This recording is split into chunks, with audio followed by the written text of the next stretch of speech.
Hello, friends. Welcome to the Sleep Aliens. Did you know that nearly 80% of those who watch my videos aren't subscribed? If you enjoy the content, I'd truly appreciate it if you hit that subscribe button. It helps a lot. Also, don't forget to leave a like and share your thoughts in the comments. By the way, where are you watching from? Let me know in the comments. You ever see something that ain't supposed to be there, and your brain just refuses to process it? Like driving by the same misspelling on a sign every day, and then you can't remember if you're right or that sign is. That's what that line felt like. I'm Jade Kerrigan. I run my family's citrus operation outside Visalia, 180 acres of Valencia oranges mostly.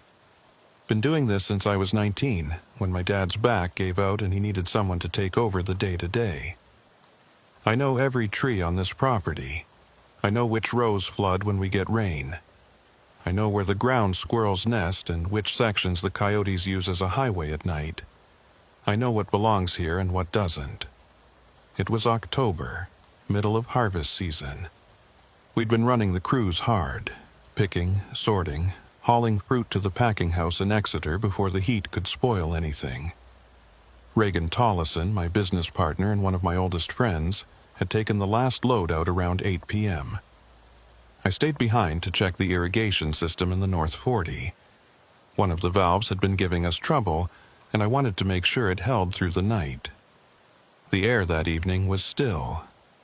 No wind, the kind of quiet you only get in the valley when the highway noise dies down and the birds have already gone to roost.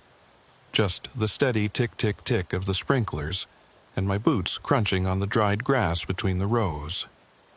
I was about halfway through the section when I noticed the light was off.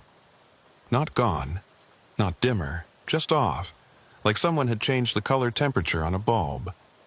The sodium lamps we have mounted on the equipment shed were casting their usual orange glow, but something about the trees ahead looked different. Flatter, maybe. Less shadow. I kept walking, telling myself it was just fatigue. 16-hour days will do that to you, mess with your depth perception, make you see things that aren't there. But then I looked up, and I saw the line. It was thin, maybe 6 inches wide, perfectly straight, running east to west across the tops of the trees. Pale blue, like the color of a gas flame, or one of those UV sanitizer lights. It didn't flicker, didn't pulse, just hung there, maybe 15 feet off the ground, stretching from one end of the orchard to the other. No beam, no source, just the line itself. I stopped walking. My first thought, I'm not kidding, was that someone had strung up some kind of rope light for a prank, but there were no poles, no wires, and the line didn't sag or drape like a cable would. It was perfectly level, like someone had used a laser to measure it. I stood there for maybe 30 seconds just staring. My phone was in my pocket. I should have pulled it out right then, taken a picture, called Reagan, but I didn't. I just kept staring, trying to make sense of what I was looking at. That's when I noticed the shadows, or rather, the lack of them. The trees beneath the line should have been casting shadows, from the line itself, if nothing else, but they weren't. The ground was the same, even gray, it had been before. No striping, no interference pattern. It was like the line was projected, but from where? I took a step forward. The line didn't move. Another step. Still nothing. I was close now, maybe 20 feet from the nearest tree directly under the line. My heart was pounding, but not from fear. Not yet. It was more like anticipation, curiosity, the same feeling you get when you're about to open a letter you know is going to change something. I reached for my phone. That's when the sound started. It wasn't loud. In fact, if the sprinklers hadn't been off in that section, I probably wouldn't have heard it at all. It was a low hum, almost subsonic, like the noise a big rig makes when it's idling a mile away. But there was no truck, no machinery.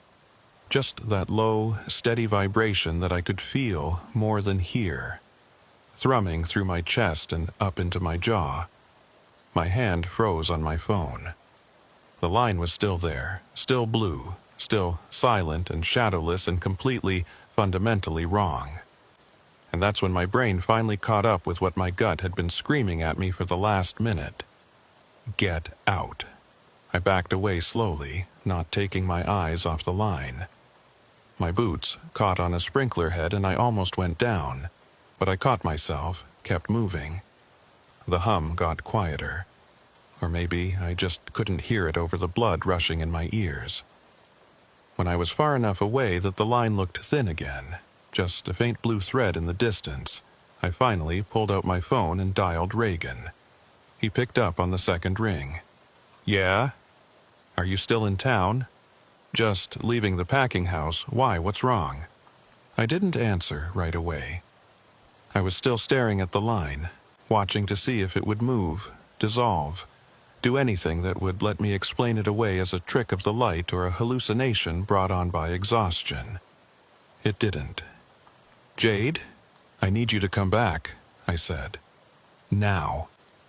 Reagan made it back in 18 minutes. I know because I counted every one of them, standing at the edge of the North 40 with my phone out, trying to get a clear shot of the line. The camera wouldn't focus. Every time I tapped the screen to lock onto the line, the image would blur, refocus, blur again. It was like the phone couldn't decide what it was looking at. I tried video, same thing, just a shaky, out-of-focus mess with a vague blue smudge in the background. By the time Reagan's truck pulled up the access road, I'd given up on the phone and was just watching.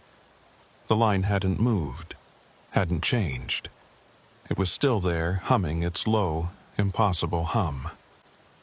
Reagan killed the engine and climbed out, already frowning. What's going on? I pointed. He looked. And then he froze, exactly like I had. What the hell is that? I don't know. He took a few steps forward, squinting.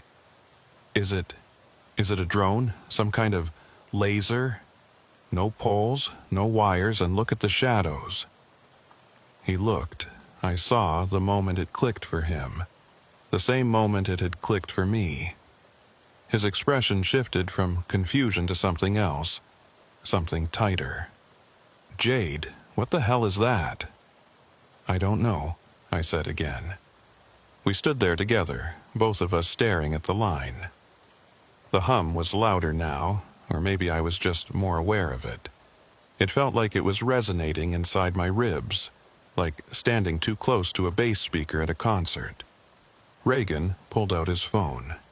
Don't bother, I said. Mine won't focus on it. He tried anyway, held the phone up, tapped the screen, swore under his breath. What the hell? It's like, I know. Okay. He lowered the phone. Okay. Let's think about this. There's got to be an explanation. A weather balloon, or a military test, or balloons don't hover in a straight line. I know, and the military doesn't test anything over civilian farmland without clearing it first. Jade, and it's not a laser, because lasers don't hum. He stopped, looked at me. You hear it too? You don't? I thought I was imagining it. We both looked back at the line. It was still there. Reagan took a breath. Okay, new plan. We call someone. Highway patrol, maybe. Or the sheriff. Someone who can... And tell them what? That there's a blue line floating over our orchard? It's better than standing here doing nothing. He had a point. I pulled up the non-emergency number for the CHP office in Visalia and hit dial. It rang 4 times before someone picked up. California Highway Patrol, this is dispatch. Hi, this is Jade Kerrigan. I manage the Kerrigan citrus operation off Avenue 280, just east of Highway 99. I'm calling to report an unusual object over my property. There was a pause. What kind of object, ma'am? I hesitated. How do you describe something that shouldn't exist? It's a line of blue light, horizontal, about 15 feet off the ground. It's been there for about half an hour now, and it's not moving. Another pause, longer this time. Ma'am, has anyone on your property been using flares or road markers? No, this isn't a flare, it's... I stopped, tried again. Can you send someone out here to take a look? I can file a report and have an officer contact you, but unless there's an immediate safety concern, there's a strange object hovering over my orchard. That sounds like a safety concern to me. I understand, ma'am. Let me get your information and I'll have someone reach out within 24 hours. 24 hours. I gave her the details, hung up, and turned to Reagan. They're not coming. Great. We stood there for another minute watching the line. The hum hadn't changed. The color hadn't changed. It was just there. Reagan broke the silence. You know what? Screw it. I'm going in. What? I'm going under it. If it's dangerous, we'll know. If it's not, maybe we can figure out what it actually is. Reagan, that's a terrible idea. You got a better one? I didn't. He started walking toward the line before I could stop him. I followed, my heart hammering again. Every instinct I had screaming at me to grab his arm and pull him back. But I didn't. We got to the edge of the trees, maybe 10 feet from the nearest point directly under the line. Reagan stopped, looked up.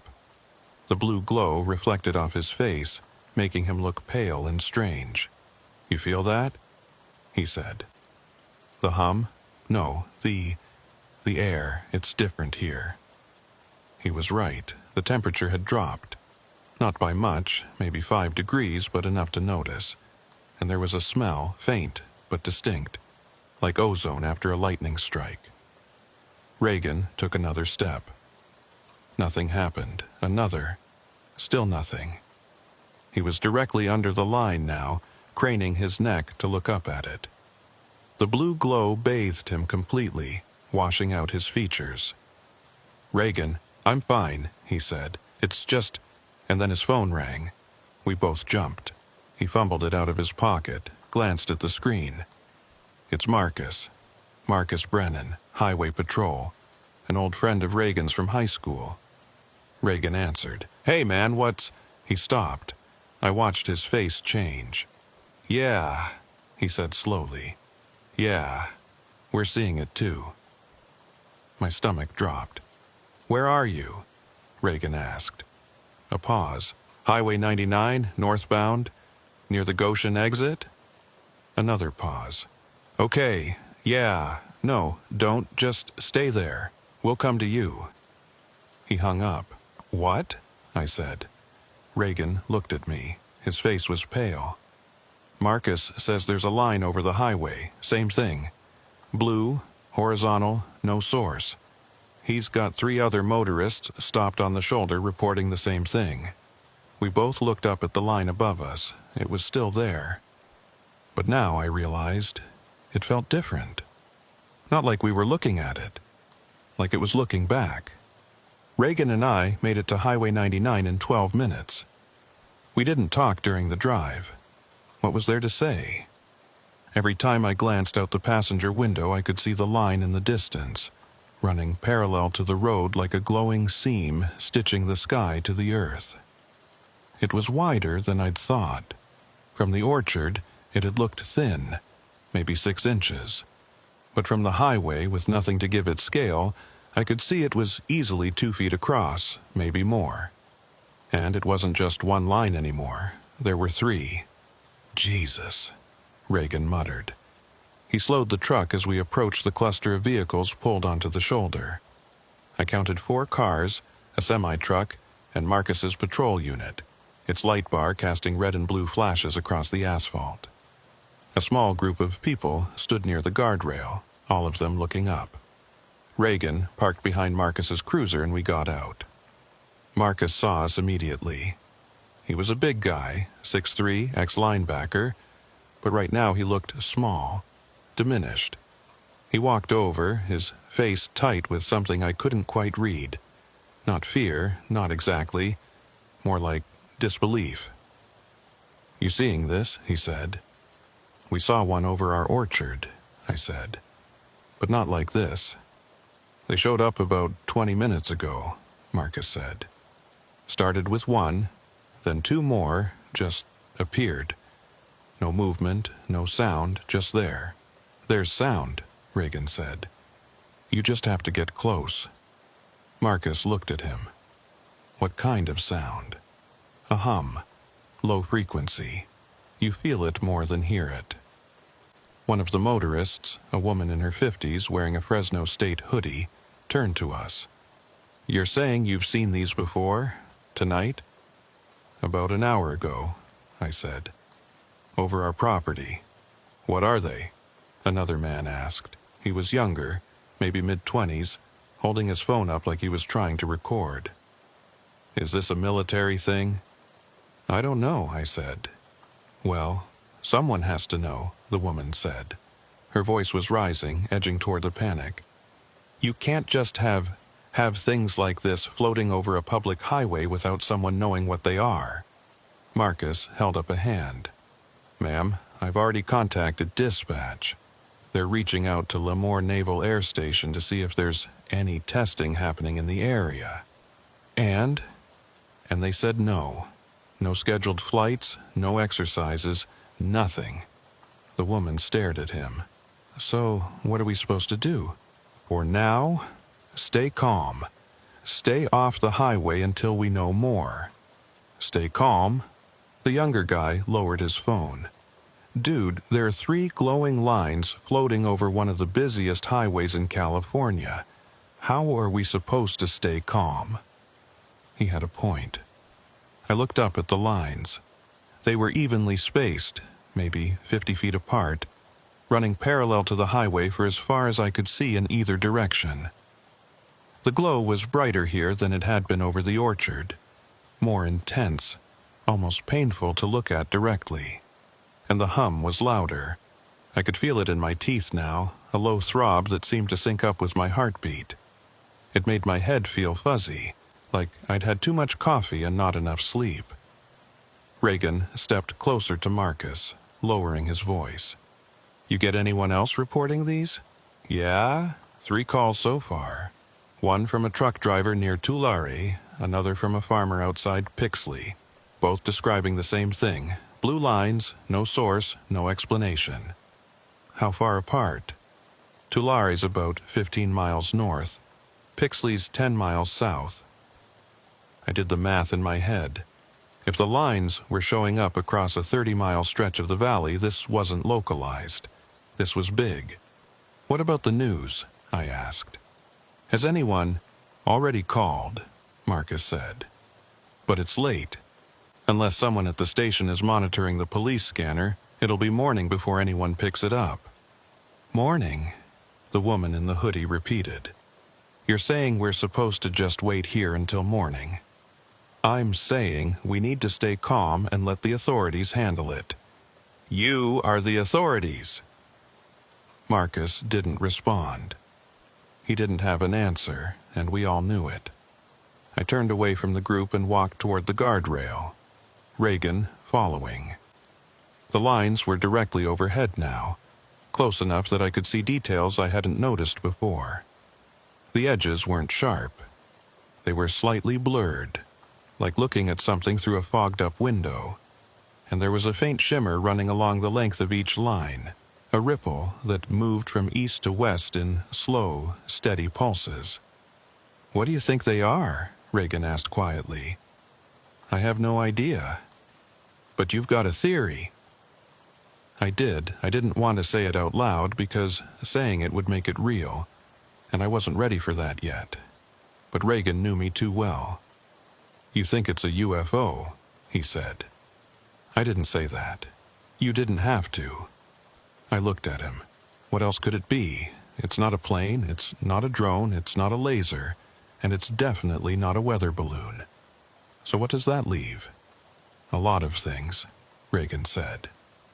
but his voice didn't sound convincing. We stood there in silence, watching the lines pulse. Behind us, the group near Marcus's cruiser was growing louder, more agitated. Someone was demanding answers. Someone else was crying. A third voice, older, male, was insisting that this was all just a hoax, some kind of viral marketing stunt. I wished I believed that. My phone buzzed in my pocket. I pulled it out, expecting another message from my dad or one of the crew leads. Instead, it was a text from an unknown number. "Don't go under the lines." I stared at the screen. "Who is that?" Reagan asked, looking over my shoulder.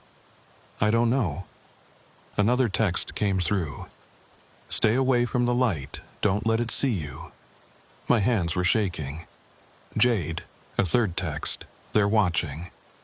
I looked up at the lines. They pulsed. And for just a second, just a fraction of a second, I could have sworn they pulsed in sync with the buzzing of my phone. We left the highway 20 minutes later. Marcus said he'd call if anything changed, but I could tell from his voice that he didn't expect it to. The lines were there.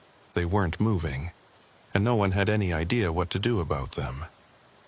Reagan dropped me off at the orchard and headed back to his place in Exeter.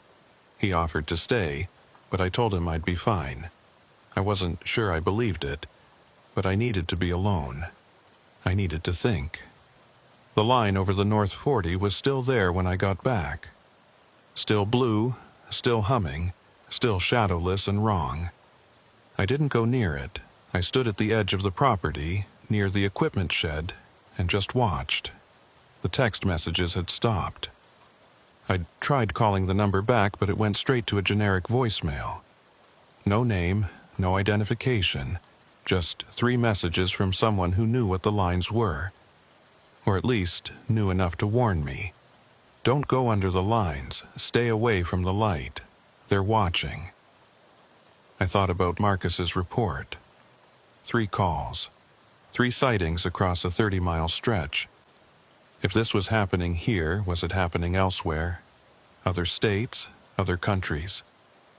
I pulled up my laptop and started searching. It didn't take long. The first hit was a Reddit thread from 2 hours ago, posted by someone in Bakersfield. "Strange blue lines over Highway 99. Anyone else seeing this?" 43 comments, all of them variations on the same theme. "Yes, we see them too." The second hit was a Twitter thread from Fresno. "WTF is happening in the sky right now? Central Valley, Nanashar UFO." Attached was a blurry photo of a blue line stretching across a residential street. The third hit was a YouTube live stream titled "Unexplained Phenomenon over California, Live Now." I clicked it. The stream was being broadcast from someone's backyard in Visalia, maybe 10 miles from my property. The host was a guy in his 30s, breathless and wide-eyed, holding his phone up to show the sky. And there, clear as day, were the lines. Not 3, 7. "They keep appearing," the guy was saying. "Every 10 minutes or so another one just shows up. I've been watching for the last hour and it's like they're forming a grid or something. I don't know what this is, but it's not normal. It's definitely not normal." I closed the laptop. My hands were shaking again. 7 lines. If they were forming a grid, that meant they were coordinated, intentional. Whatever this was, it wasn't random. I looked out at the line over my orchard. It pulsed, and this time I was sure it was watching me. I didn't sleep that night. How could I? Every time I closed my eyes, I saw the line, that pale blue glow, hanging in the air like a scar across reality. And every time I opened them, it was still there, visible through my bedroom window, humming its low, impossible hum. Around 3 a.m., I gave up and went outside. The air was colder now. The kind of cold you get in the valley during October, when the temperature drops fast after sunset, and the ground radiates back all the heat it soaked up during the day. My breath fogged in front of me as I walked toward the North 40. my phone flashlight cutting a thin beam through the darkness. The line was brighter than it had been earlier. Not by much, but enough to notice. The blue glow had shifted slightly toward white, like a flame burning hotter. I stopped about 30 feet away, at the same spot where Reagan and I had stood before. The hum was louder now, deep and resonant, vibrating through the soles of my boots and up into my spine. I pulled out my phone to try recording again. This time it worked. The camera focused immediately, locking onto the line with perfect clarity. I could see every detail, the blurred edges, the slow westward ripple, even the faint flicker that ran along its length like a pulse. I hit record. For 5 seconds, everything was fine. The video was clean, stable, capturing the line exactly as I saw it. And then the screen went white, not blank. White, like someone had shone a flashlight directly into the lens. I lowered the phone. The line was still there, glowing blue. I looked at the phone screen. It was white. Completely white. No video, no interface. Just a solid, featureless rectangle of light. What the hell? The phone buzzed. A notification appeared at the top of the screen. New message from unknown. I tapped it. The message was a single word. Stop. My stomach twisted. I looked up at the line. It pulsed. And then it moved. I need you to understand something. The line didn't move the way things normally move. It didn't drift or float or glide. It relocated. One moment, it was 15 feet above the orange trees in the North 40. The next moment, literally between one blink and the next, it was 20 feet to the south. Same height, same orientation, just elsewhere, like a frame had been cut out of a film. I stood there, phone still clutched in my hand, white screen glowing in the darkness, and tried to process what I'd just seen. My brain kept insisting it hadn't happened, that I'd looked away without realizing it, or that my eyes had played a trick on me. But I knew better. The line had moved, and it had done it in response to me trying to record it. The hum changed pitch, dropped lower, became something I could feel in my chest cavity, resonating against my ribs. The white screen on my phone flickered once, twice, and then snapped back to normal. Camera app still open, still pointed at the line. But the recording was gone. I checked the photo gallery. Nothing. No video file, no corrupted data, just nothing. Like I'd never hit record at all. My phone buzzed again. Another message from the unknown number. Final warning. Go inside. I looked up at the line. It pulsed 3 times in quick succession. Brighter, then dimmer, then brighter again. Almost like it was breathing. I went inside. By sunrise, the line over my property was gone. I checked every section of the orchard, walking the rows in the gray pre-dawn light, looking for any trace of what had been there. But there was nothing. No burn marks on the trees, no disturbance in the soil, not even a dead bird or a confused coyote. Just normal California farmland waking up to another October morning. Reagan called at 6:47 a.m. "You watching the news?" he asked. "No, why?" "Turn it on, channel 24. I grabbed the remote and switched on the TV in the kitchen. The local morning news was showing aerial footage of Highway 99 shot from a helicopter. The chyron at the bottom of the screen read, "Mysterious lights over Central Valley. Authorities investigating." But the lights weren't there anymore. The helicopter cam showed normal highway traffic, normal farmland, normal everything. The anchor, a woman in her 40s with carefully styled hair, was interviewing someone from Lemoore Naval Air Station. He was insisting, in the careful language of military PR, that there had been no testing, no exercises, and no equipment malfunction that could explain the previous night's events. "We take all reports seriously. he was saying. But at this time we have no evidence of any unusual aerial activity in the region. But dozens of people reported seeing strange lights, the anchor pressed. Are you saying they were all mistaken? I'm saying we have no data to support those reports. No radar contacts, no visual confirmation from any of our aircraft or personnel. The segment cut to pre-recorded interviews with witnesses. I recognized the woman in the Fresno State hoodie from the highway. She was describing the lines in vivid detail, the blue glow, the humming sound, the way they'd appeared and disappeared without warning. It was the strangest thing I've ever seen, she said. And I'm not crazy. There were at least a dozen other people there who saw the same thing. The anchor came back on screen. Authorities are asking anyone with photo or video evidence to come forward. So far, no clear images have been... I turned off the TV. Jade, Reagan said. You still there? Yeah. Did yours disappear too? Sometime between 3 a.m. and dawn. I checked the whole property, nothing. Same here. I drove past the highway on my way to the packing house this morning, totally clear. It's like it never happened. Except it did happen, I said. I know, but try telling that to the news. He had a point. Already, I could see how this was going to play out. A strange event, widely witnessed but poorly documented, dismissed as mass hysteria or misidentified aircraft. In a week, maybe 2, it would be a footnote. A weird story people told at parties, except for those of us who'd been there, who'd felt the hum, who'd gotten the messages. Reagan, I said slowly, did you get any weird texts last night? From an unknown number? There was a pause. What kind of texts? Warnings, telling me to stay away from the lines.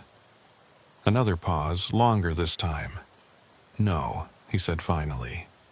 Nothing like that. Why? How many did you get? 4. The last one told me to go inside. And you did? Yeah. Jesus, Jade, you should have called me. And told you what? That I was getting threatening messages from a UFO? He didn't have an answer for that. We talked for a few more minutes, mostly speculation, going in circles, before he had to go. I hung up and stared at my phone, half expecting another message to appear. It didn't, but I couldn't shake the feeling that whoever, or whatever, had sent those texts was still watching. I tried to work that day, I really did, but my head wasn't in it. I kept looking up at the sky, scanning for any sign of the lines. The crew noticed. One of the guys, Miguel, asked if I was feeling okay. I told him I was just tired. He didn't look convinced. Around noon, I got a call from a number I didn't recognize. For a second, my heart jumped. Was it them? But when I answered, it was a woman's voice. Professional, slightly hurried. Is this Jade Kerrigan? Yes. Ms. Kerrigan, my name is Dr. Sarah Mitchell. I'm a professor of astronomy at Fresno State. I'm calling because I understand you may have witnessed the aerial phenomenon last night over your property. I hesitated. Who told you that? Your business partner, Reagan Tollison. He contacted the university this morning asking if anyone in our department could explain what you saw. I specialize in atmospheric optics and rare celestial events, so they forwarded his inquiry to me. And can you explain it? Not over the phone, but I'd like to come out to your property and take some readings, if you're willing. I have equipment that can detect electromagnetic anomalies, radiation signatures, that sort of thing. If there's any residual evidence of what happened, I should be able to pick it up. I thought about the texts, the warnings. Stay away from the light, they're watching. Miss Kerrigan? Yeah, I said. Yeah, okay. When can you come? I'm free this afternoon. Would 3 p.m. work? Sure, I'll text you the address. Perfect. And Miss Kerrigan, one more thing. What? Don't talk to any media outlets until after we've had a chance to collect data. The last thing we need is this turning into a circus before we understand what actually happened." "Understood." She hung up. I stood there for a moment, staring at my phone. Part of me wanted to believe that Dr. Mitchell would find something, some rational scientific explanation that would let me sleep at night. But another part of me, the part that had felt the hum and seen the line move and gotten those messages, that part knew better. Whatever had been over my orchard last night wasn't atmospheric optics or a celestial event. It was something else, and it was still out there. Dr. Sarah Mitchell arrived at 3:12 p.m. in a dusty Honda CR-V packed with equipment. She was younger than I'd expected, mid-30s maybe, with dark hair pulled back in a ponytail and the kind of confident, no-nonsense energy you see in people who spend a lot of time in labs. "Miss Kerrigan," she offered her hand. "Sarah Mitchell." "Jade, thanks for coming out." "Of course. This is exactly the kind of thing I study." She popped the trunk and started unloading cases. Or, at least, it's adjacent to what I study. I've investigated ball lightning, noctilucent clouds, sprites, all sorts of rare atmospheric phenomena, but I've never heard of anything quite like what you described to Mr. Tollison. "You think that's what it was? Atmospheric?" "I think it's the most likely explanation, but I won't know until I take some readings." I led her out to the North 40, to the spot where the line had been. The sun was still high, casting hard shadows through the rows of orange trees. It looked completely normal, peaceful even. Dr. Mitchell set up her equipment, a tripod with some kind of sensor array, a handheld device that looked like a radiation detector, and a laptop to record the data. She worked quickly, efficiently, talking as she went. "The human brain is incredibly good at finding patterns," she said, "even when there aren't any. That's why people see faces in clouds, or hear voices in white noise. It's also why eyewitness testimony is notoriously unreliable, especially in low-light conditions." "There were a dozen people on Highway 99 who saw the same thing," I said. "I know, and I'm not saying you didn't see something. I'm just saying our perception of what we see can be influenced by a lot of factors: stress, fatigue, suggestion. I wasn't stressed or fatigued when I saw it, and no one suggested anything to me." She glanced up from her laptop. "I'm sorry, I don't mean to sound dismissive. I just want to make sure we're thorough." I nodded, even though I didn't entirely believe her. She took readings for about 20 minutes, moving the sensor array to different spots, checking her handheld device, frowning at the laptop screen. Finally, she straightened up and looked at me. "Well?" I asked. "Nothing," she said. "No elevated radiation, no unusual electromagnetic signatures, no trace gases or particulates that would suggest combustion or ionization. Whatever was here, it didn't leave any physical evidence." I felt a strange mix of relief and disappointment. Relief because it meant I wasn't sitting on a radioactive hot zone. Disappointment because it meant I had no proof. "So that's it?" I said. "It was just nothing?" I didn't say that. Dr. Mitchell closed her laptop. "I said it didn't leave physical evidence, but that doesn't mean it wasn't real.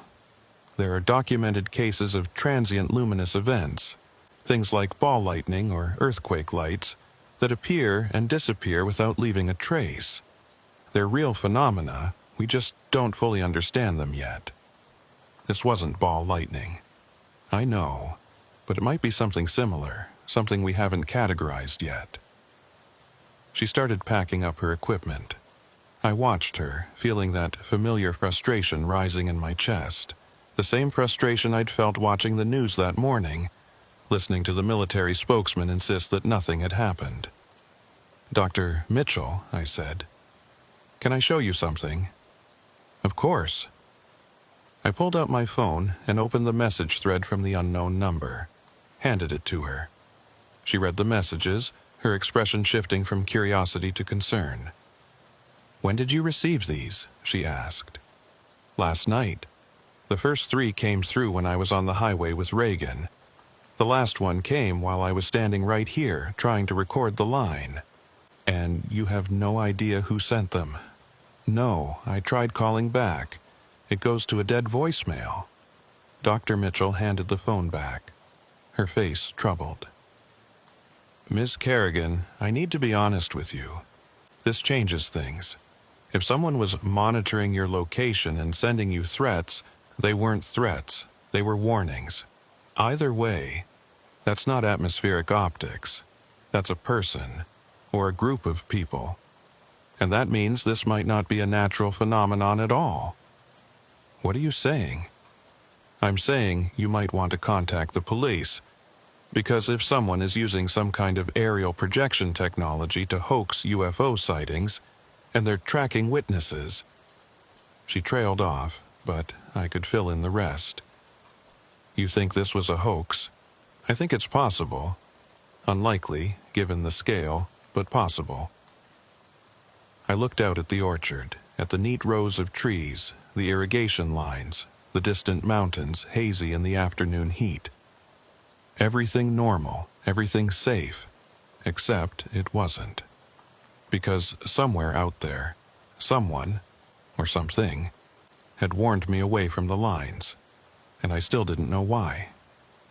Dr. Mitchell left around 5 p.m., promising to follow up if she found anything in her data analysis. I thanked her and watched her drive away, dust plumes rising from the access road. I didn't call the police. What would I tell them? That I'd gotten some weird texts and seen something unexplainable in the sky? They'd file a report, maybe, and then nothing would happen. And meanwhile, whoever had sent those messages would know I'd talked. They're watching. Instead, I called Reagan. "You busy?" "Just finishing up at the packing house. Why?"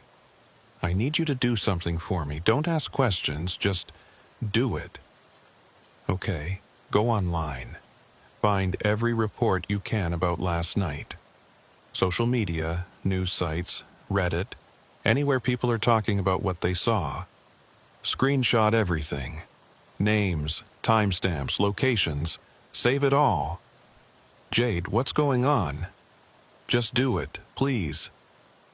He was quiet for a moment, then, "Okay, I'm on it." I hung up and grabbed my laptop. If Dr. Mitchell was right, if this was some kind of hoax or black project, then there had to be a pattern, a reason. You don't deploy that kind of technology over a 30-mile stretch of one of California's main highways just for fun. There had to be a purpose. I started with the basics, searching for Blue Lines, California, and variations thereof. Most of the results were about last night's event, which was good. It meant the story was still active, still being discussed. But there were older results too, reports from other places, other times. A forum post from 2019, someone in Arizona describing horizontal blue lights over a stretch of desert highway. A YouTube video from 2021, filmed in Nevada, showing what looked like a thin glowing line suspended over a rural town. A news article from 2017, archived on a conspiracy theory website, about unexplained aerial phenomena reported by multiple witnesses in Oregon. All of them described the same thing: blue lines, horizontal, no source, no explanation, and all of them had been dismissed. Weather balloons, atmospheric distortion, mass hallucination. I kept digging. 3 hours later, I had a list of 17 separate incidents, spanning 6 states and 8 years. Not all of them matched exactly. Some described single lines, others multiple. But the core details were consistent enough that I couldn't write them off as a coincidence. And there was something else, something I almost missed. Every single incident had occurred near a military installation. Arizona, 30 miles from Luke Air Force Base. Nevada, 15 miles from Nellis. Oregon, 20 miles from Kingsley Field. And here in California, 40 miles from Lemoore Naval Air Station. I sat back, staring at the screen. Dr. Mitchell had asked if this could be a black project, some kind of experimental technology being tested over civilian areas. What if she was right? My phone buzzed. I grabbed it, expecting another message from Reagan. It wasn't. Unknown number. You're looking in the wrong place. My blood went cold. I typed back, "Who is this?" The response came immediately. "Someone who knows what they are." "Then tell me." A pause. Then, "Not here, not like this. You need to see for yourself." "See what?" Another pause, longer this time. I was about to put the phone down when it buzzed again. "Tomorrow night, 11 p.m., County Road 168, mile marker 23. Come alone." I stared at the message. Every instinct I had was screaming that this was a trap, that whoever was sending these texts was luring me somewhere isolated, somewhere no one would find me if things went wrong. But another part of me, the part that had stood under that impossible blue line and felt it watching me, knew I didn't have a choice. If I wanted answers, I had to go. I typed, "How do I know I can trust you?" The response was almost instant. "You don't, but you'll come anyway." They were right. I didn't tell Reagan about the messages. I didn't tell anyone. I just worked through the next day on autopilot, checking irrigation, coordinating with the crews, returning calls from buyers, while my mind churned over what I was about to do. County Road 168 was a narrow strip of asphalt that ran through empty farmland north of Visalia, used mostly by crop dusters and the occasional lost tourist. Mile marker 23 would put me about 2 miles from the nearest house, surrounded by cotton fields and darkness. Perfect place for an ambush. Or, perfect place for someone who didn't want to be seen. At 10:30 p.m., I grabbed my keys and headed out. The air was cool and still, stars sharp overhead. No moon. I drove north on Highway 99, then cut east onto smaller roads until I hit 168. The headlights carved a tunnel through the night. Empty fields stretched out on both sides, broken only by the occasional power line or irrigation pump. No other cars. No lights. Mile marker 23 appeared in my headlights at 10:58 p.m. I pulled over and killed the engine. Silence. I sat there, hands on the steering wheel, waiting. My phone was in the cup holder, screen dark. I'd thought about calling Reagan, leaving him a voicemail with my location just in case. But I hadn't. If whoever sent those messages was watching, and I was sure they were, they'd know. 11 p.m. Nothing. 11:01. Still nothing. I was about to give up when I saw the light. It wasn't like before, not a line. Just a faint blue glow, rising from the cotton field about 100 yards off the road. Dim at first, then brighter, pulsing slowly. I got out of the truck. The air smelled like dust and fertilizer. Somewhere in the distance a dog barked.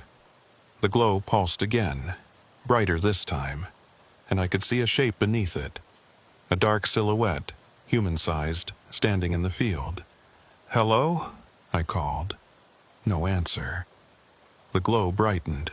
The silhouette raised one arm, beckoning. Every nerve in my body was screaming at me to get back in the truck and leave.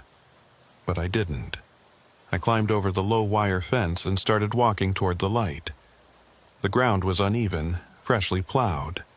My boots sank into the soft earth with each step. The glow stayed ahead of me, always the same distance away, like a mirage. And then I was close enough to see.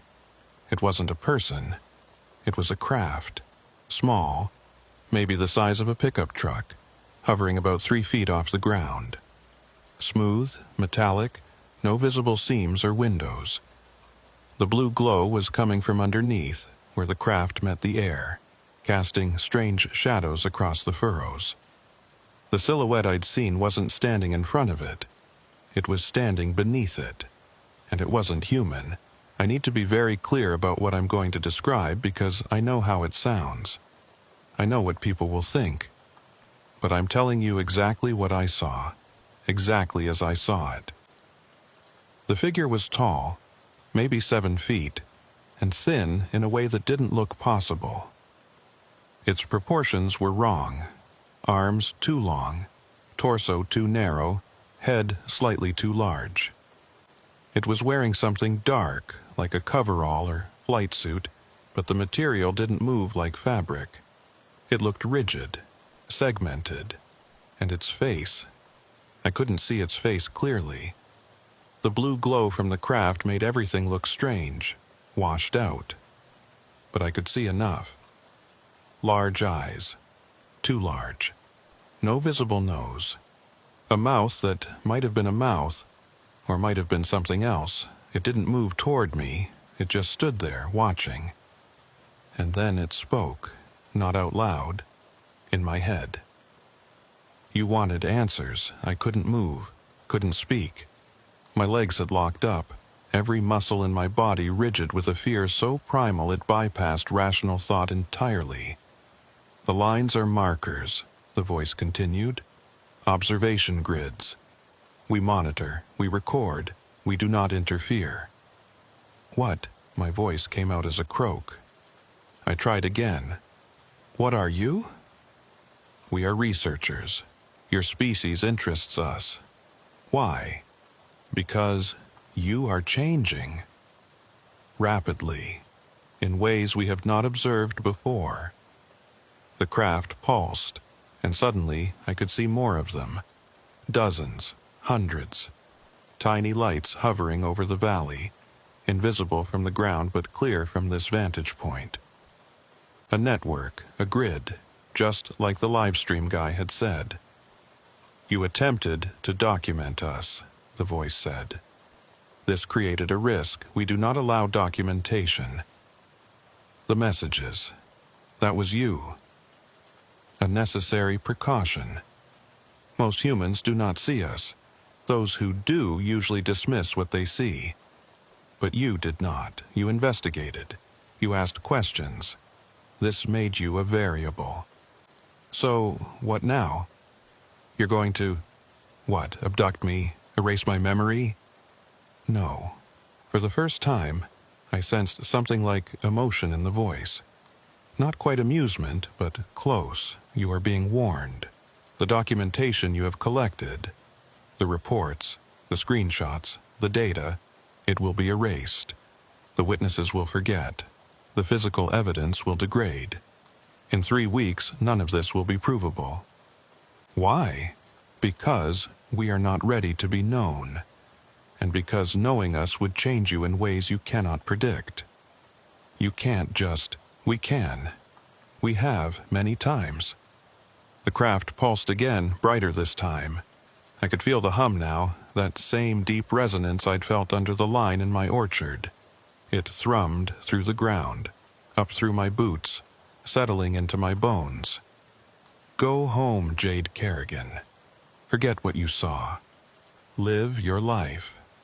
And if I don't, then you will be alone in your knowledge. No one will believe you. No evidence will support you. You will become one of the ones who speak and are not heard. The craft began to rise. The figure beneath it didn't move. This is not a threat. It is a kindness. We do not wish to harm you, but we will not be exposed. Wait, but it was already gone. The craft shot upward, so fast I barely saw it move.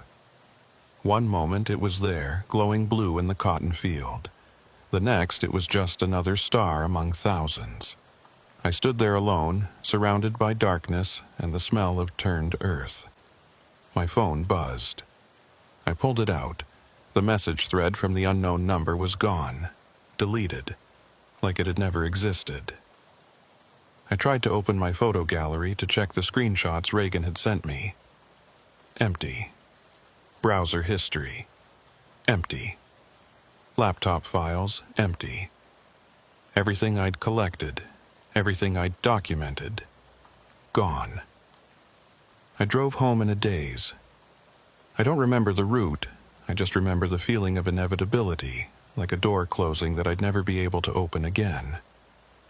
3 weeks later, almost to the day, I was having breakfast with Reagan at a diner in Exeter when he mentioned the lines.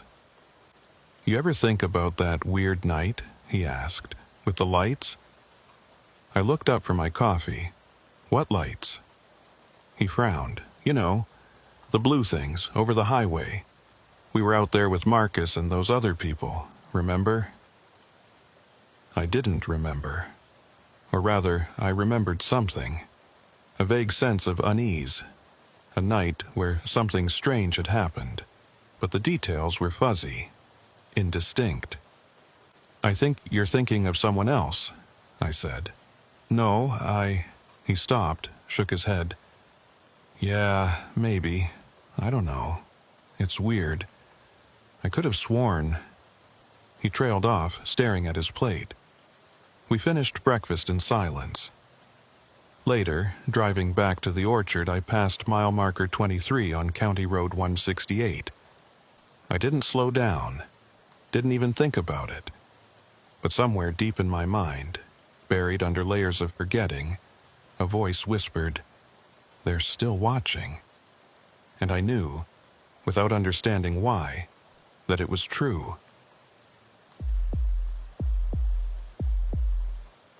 You ever notice something that shouldn't be there and your brain just refuses to process it? Like when you see a word spelled wrong on a sign you pass every day, and suddenly you can't remember if you're the one who's been wrong this whole time. That's not what this was. I'm Bo Salinger. I've been driving trucks for 16 years. Long haul, mostly agricultural freight up and down the Central Valley. Produce, nuts, grapes, cotton bales. I know every mile of Highway 99 from Bakersfield to Redding. I know where the potholes are, which rest stops have decent coffee, where the CHP likes to hide with their radar guns. I know what belongs on this highway and what doesn't. What I saw that night in late September didn't belong anywhere. It was about 11:45 p.m., at least that's what my watch said. I was hauling a load of almonds from a warehouse outside Bakersfield up to a processing plant in Fresno. Light load, good weather, empty roads. The kind of run where you can let your mind drift, listen to a podcast, just eat up the miles. I was passing through one of the lonelier stretches between Tulare and Pixley. No towns, just farmland on both sides. Cotton fields mostly, already harvested, leaving nothing but bare earth and stubble. The moon was up, about 3/4 full, giving everything that flat gray look. My headlights were on high beam. No other traffic for the last 20 minutes. And then, about a 1/4 mile ahead, I saw it. At first, I thought it was another truck. Broke down, maybe, with its hazards on. But the light wasn't flashing. It was steady, and it wasn't the right color. Too white, too bright. Not the amber of hazard lights or the red of taillights. I eased off the accelerator, not worried yet. Just cautious. Could be a disabled vehicle. Could be highway maintenance, though I hadn't seen any construction signs. The light got brighter as I approached. That's when I realized it wasn't on the shoulder. It was in the middle of the road. Both lanes, northbound side, right in my path. I hit the brakes, not hard, I'd plenty of stopping distance, and downshifted. The Kenworth's engine growled as we decelerated. I was still doing maybe 40 when I got close enough to really see what I was looking at. It was a sphere, maybe 6 feet in diameter, hovering about 3 feet off the asphalt. Perfectly round, glowing with a white-blue light that was intense but somehow didn't hurt to look at. No visible surface features, no seams, no markings, just smooth, luminous, and absolutely motionless. I brought the truck to a complete stop about 50 yards away, engine still running, headlights illuminating the thing. It didn't react. I sat there, hands on the wheel, trying to make sense of what I was seeing. My first thought was a drone, some kind of agricultural monitoring equipment maybe. But it was too big. And drones make noise. This thing was completely silent. Weather balloon? Wrong shape. And why would it be hovering right on the highway? My second thought was that I should call this in. Highway Patrol needed to know there was an obstruction on 99. So I reached for my CB radio, keyed the mic. Breaker 19. This is northbound 99 at mile marker 187. Anyone copy?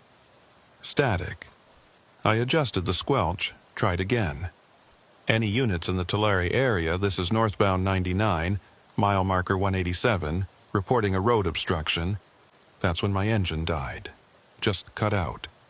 No sputter, no warning. Like someone had turned off a light switch. The headlights stayed on, they ran off the battery, but everything else went dark. Dash lights, CB, the little LED strips I had running along the cab interior. All dead. The silence hit me like a weight. When you drive a semi, you get used to the noise. The engine drone, the air conditioning, the road vibration. You stop noticing it until it's gone. And when it's gone, the silence is enormous. I tried the ignition. Nothing, not even a click. I tried again, pumping the clutch, checking that I was in neutral. Dead. The sphere was still there, glowing in my headlights, absolutely motionless. And now that the engine noise was gone, I realized I could hear something else. A hum. Very faint, very low. Like the sound a power transformer makes, or the hum you get standing under high-tension lines. But deeper. I couldn't tell if it was coming from the sphere or from everywhere at once. I grabbed my phone from the cup holder. No signal, of course. Out here, in the gaps between towns, cell coverage was spotty at best. But I'd had 2 bars just 5 minutes ago. Now? Nothing, not even searching. I tried opening the camera app anyway, thinking I could at least document this even if I couldn't call anyone. The app opened, but the screen showed nothing but black, like the lens was covered. I turned the phone around, checked. The lens was clear, but the camera just wouldn't work. The hum got a little louder. I looked up at the sphere. It was closer. Not moving. I hadn't seen it move, but it was definitely closer than it had been. Maybe 30 yards away now instead of 50. Still hovering in the middle of the road. Still perfectly still. Still absolutely silent except for that low hum. My heart was pounding now. Not panic, not yet, but something approaching it. The kind of fear that comes from seeing something that breaks the rules. Something that shouldn't be possible. I reached for the door handle. The dome light didn't come on when I opened the door. Battery must have died too, which didn't make sense. I'd just replaced it 3 months ago, but nothing about this made sense. The September air hit me when I stepped down from the cab. Still warm, but cooling fast, that valley cold that comes on after sunset. Dropping from 90 degrees to 60 in a matter of hours. I could smell dust and diesel fuel and, very faintly, something else. Something sharp, almost metallic, like ozone after a lightning strike. The sphere was 40 feet away now. I was sure of it. I'd looked away for maybe 10 seconds and it had moved closer, or relocated somehow without me seeing it happen. "Hey!" I shouted at it. "What are you?" My voice sounded flat, dead in the empty air. No echo off the asphalt or the dark fields. Just my words dropping into silence. The sphere didn't respond. Didn't move. Didn't do anything. But the hum got louder. I could feel it now, not just hear it. A vibration in my chest, in my jaw, in my teeth. Like standing next to a speaker at a concert, but without the music. Just the bass resonating through my bones. I backed toward the truck, slowly, not taking my eyes off the thing.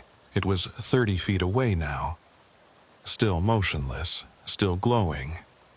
And I realized something that made my skin crawl. It wasn't casting a shadow. My truck was. The big Kenworth, sitting there with its headlights on, cast a long black shadow across the road behind it. But the sphere, which was glowing bright enough to light up the entire area, cast nothing. The asphalt beneath it was the same even gray as the asphalt around it.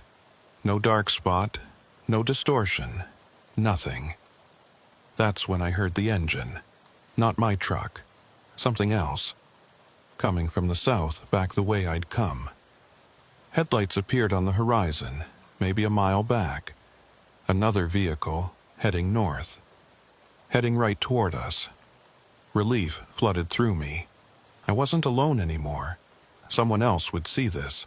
Someone else could confirm I wasn't losing my mind. I stepped out into the road, away from my truck, and started waving my arms. The vehicle got closer. I could tell from the height and spacing of the headlights that it was something big. Another semi, maybe, or a tow truck. The sphere didn't move, just hung there, glowing, humming, completely indifferent to the approaching vehicle. "Come on," I muttered. "See it. Please see it." The headlights got brighter.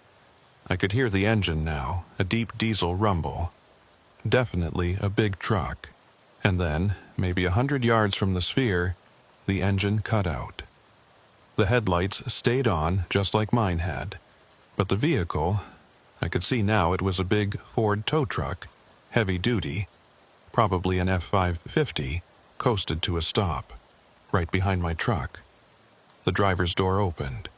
A man climbed out, silhouetted against his own headlights.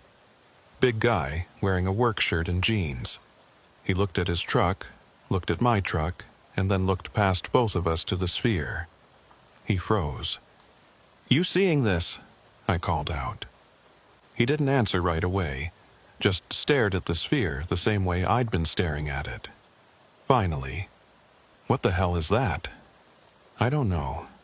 My engine died when I got close to it. Mine, too." He walked toward me, moving slowly, carefully. "I'm Trent Rivas. I run the towing service in Tulare." "Bo Salinger, you got a phone that works?" "Tried it already. Dead. No signal, and the screen won't turn on." We stood together on the highway, two complete strangers united by the impossible thing glowing in front of us. The sphere was 20 feet away now. "It's getting closer," Trent said. "I know." "How is it doing that? I haven't seen it move." "Neither have I." The hum was very loud now. I could feel it in my molars, making them ache. Trent grimaced, pressing a hand to his jaw. "You feel that?" he asked. "Yeah. What is it? Some kind of weapon?" "I don't know." The sphere pulsed, just once, a quick brightening, then back to its normal intensity. The hum dropped in pitch, became almost subsonic, and then, between one blink and the next, it was 15 feet away. "Jesus Christ," Trent breathed. I wanted to run. Every instinct I had was screaming at me to get back in the truck or just bolt across the fields, get as far from this thing as possible. But I couldn't move. It wasn't paralysis, not exactly. More like gravity. Like the sphere was exerting some kind of pull on me, holding me in place. Not physically, but mentally. Like my legs had forgotten how to receive signals from my brain. Trent seemed to be experiencing the same thing. He was standing rigid, fists clenched at his sides, staring at the sphere. "Bo," he said, voice tight. "I can't move." "Me neither." The sphere pulsed again, brighter this time. The hum rose to a pitch that made my ears ring, and then it spoke. "I need you to understand.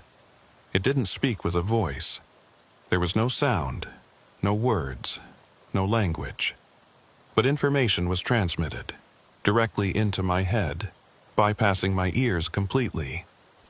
It felt like memory, like suddenly remembering something I'd always known but had forgotten. Except the memory wasn't mine. The message was simple. Observe. Do not interfere. Record. That was it. 3 concepts planted in my mind with absolute clarity. And then it was gone. Not the sphere, but the presence. The feeling that something was actively communicating with me. I could move again. Trent staggered backward, almost falling. Did you hear that? I heard it. What the hell was that? I didn't have an answer. The sphere was 10 feet away now, close enough that I could see details I hadn't noticed before. The surface wasn't smooth. It was textured, covered in tiny geometric patterns that shifted and rearranged themselves like a living puzzle. And there was something inside it, a dark core barely visible through the glow, roughly spherical, about the size of a basketball. "We need to go," Trent said. "Right now.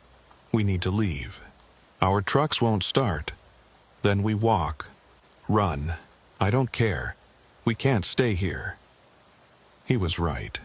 Whatever this thing was, whatever it wanted, staying near it was a bad idea. I could feel it in my gut, that primal recognition of danger that evolution hardwires into your brain.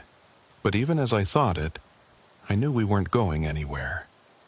Because the sphere was directly between us and any possible escape route. Highway 99 stretched north and south in a straight line, and the fields on either side were dark, endless, and empty. If we ran into those fields, we'd be running blind, and something told me the sphere could follow. "Okay," I said, forcing my voice to stay calm. "Okay, let's think. Our engines died when we got close. Maybe if we back away far enough, they'll restart. That thing's between us and the trucks. So we go around it, give it a wide berth, stay on the shoulder." Trent looked at me like I'd suggested we juggle chainsaws, but he didn't have a better idea. We started moving, slowly, carefully, edging toward the shoulder of the highway. The sphere didn't react. Just hung there, glowing, humming, doing its impossible hovering act. We made it to the shoulder. Dry grass crunched under our boots. The air here smelled different, like earth and dead plants and something chemical, maybe fertilizer residue from the cotton fields. We started walking, giving the sphere as much distance as we could while still staying on solid ground. 50 feet away, 60, 70. The hum got quieter. "I think it's working," Trent said. We kept walking, angling back toward the trucks. The sphere was off to our left now, still motionless, still glowing. But we were past it. We'd made it. I broke into a jog. Trent followed. We reached my Kenworth first, and I grabbed the door handle, hauled myself up into the cab. Turned the key. Nothing. "Come on," I muttered. "Come on, you bastard, start." I tried again and again, nothing. Not even a click from the starter solenoid. Trent was trying his truck, same results. I could hear him swearing, loud enough to carry across the distance between our vehicles. I climbed back down, looked at the sphere. It had moved again. Not toward us. Toward the center of the road, repositioning itself exactly where it had been when I'd first seen it. Like it had just reset itself to starting position. "This isn't happening," Trent said, walking back toward me. "This can't be happening. Trucks don't just die for no reason. Electrical systems don't just fail simultaneously. And glowing balls of light don't float in the middle of Highway 99. "But they are," I said. "So what do we do?" I pulled out my phone again. Still no signal, but the time display caught my attention. 11:47 p.m. I'd been looking at my watch when I first saw the sphere. It had said 11:45. That was at least 15, maybe 20 minutes ago. But my phone was saying only 2 minutes had passed. "Trent, What time do you have? He checked his watch, frowned. 11:51, why? My phone says 11:47. So? So, my phone updates automatically. It syncs with cell towers. It's never wrong. Trent looked at his watch, then at my phone, then back at the sphere. That doesn't make sense. None of this makes sense. We stood there, both of us trying to process what was happening. Time discrepancies, engine failures, communication blackouts. This wasn't just weird. This was systematic, controlled, like we were being studied. Observe, do not interfere, record. It said something about recording, I said slowly. What if it's documenting us? The same way we were trying to document it. You're saying that thing is taking data? I'm saying it's not random. It shut down our engines. It shut down our phones. It moved closer to us, got a better look, and then backed off. That's not natural phenomenon behavior. That's research. Trent stared at the sphere. So what, we're lab rats now? We just wait here until it's done collecting whatever data it wants? I didn't have an answer for that. The sphere pulsed again. 3 times, rapid succession. The hum shifted. Not louder, but different. Higher pitched, with a rhythmic quality. Almost like Morse code, but more complex. And then the headlights went out. Both trucks, simultaneously. Just clicked off, plunging us into darkness. The only light now was the sphere itself and the moon overhead. Bo, I know. My eyes adjusted slowly. The moonlight helped, but not much. The sphere's glow provided some illumination, but it was diffuse, shadowless. Everything looked flat and strange. Trent moved closer to me. I don't like this. Neither do I. How far to the nearest house? Miles? Maybe 5? Maybe 10? I haven't seen a light since Pixley. What about other cars? Someone else has to come through here eventually. Eventually. But this stretch is dead at night. Most of the truckers take the bypass near Tulare. This section's mainly locals, and there aren't many locals out here. So, we're alone. Yeah. The sphere began to move again. Not toward us, upward, rising slowly, steadily, until it was about 20 feet off the ground. And as it rose, other lights appeared. Small ones at first. Pinpoints, like stars, scattered across the sky. But they were too low to be stars, and they were moving. Drifting in patterns, intersecting and separating. Forming shapes that almost made sense but didn't quite resolve into anything recognizable. Jesus, Trent whispered. How many are there? I counted. Lost count. At least 30, maybe more. All of them glowing with that same white-blue light. All of them moving in slow, deliberate patterns across the dark sky. They're all over the place, I said. This whole area. Why can't we see them during the day? Maybe we can. Maybe they're just too faint against the sun. Or maybe they're only here at night. The main sphere, the one that had been on the road, began to rise faster. The smaller lights converged on it, forming a loose cluster, and then the entire group started moving north.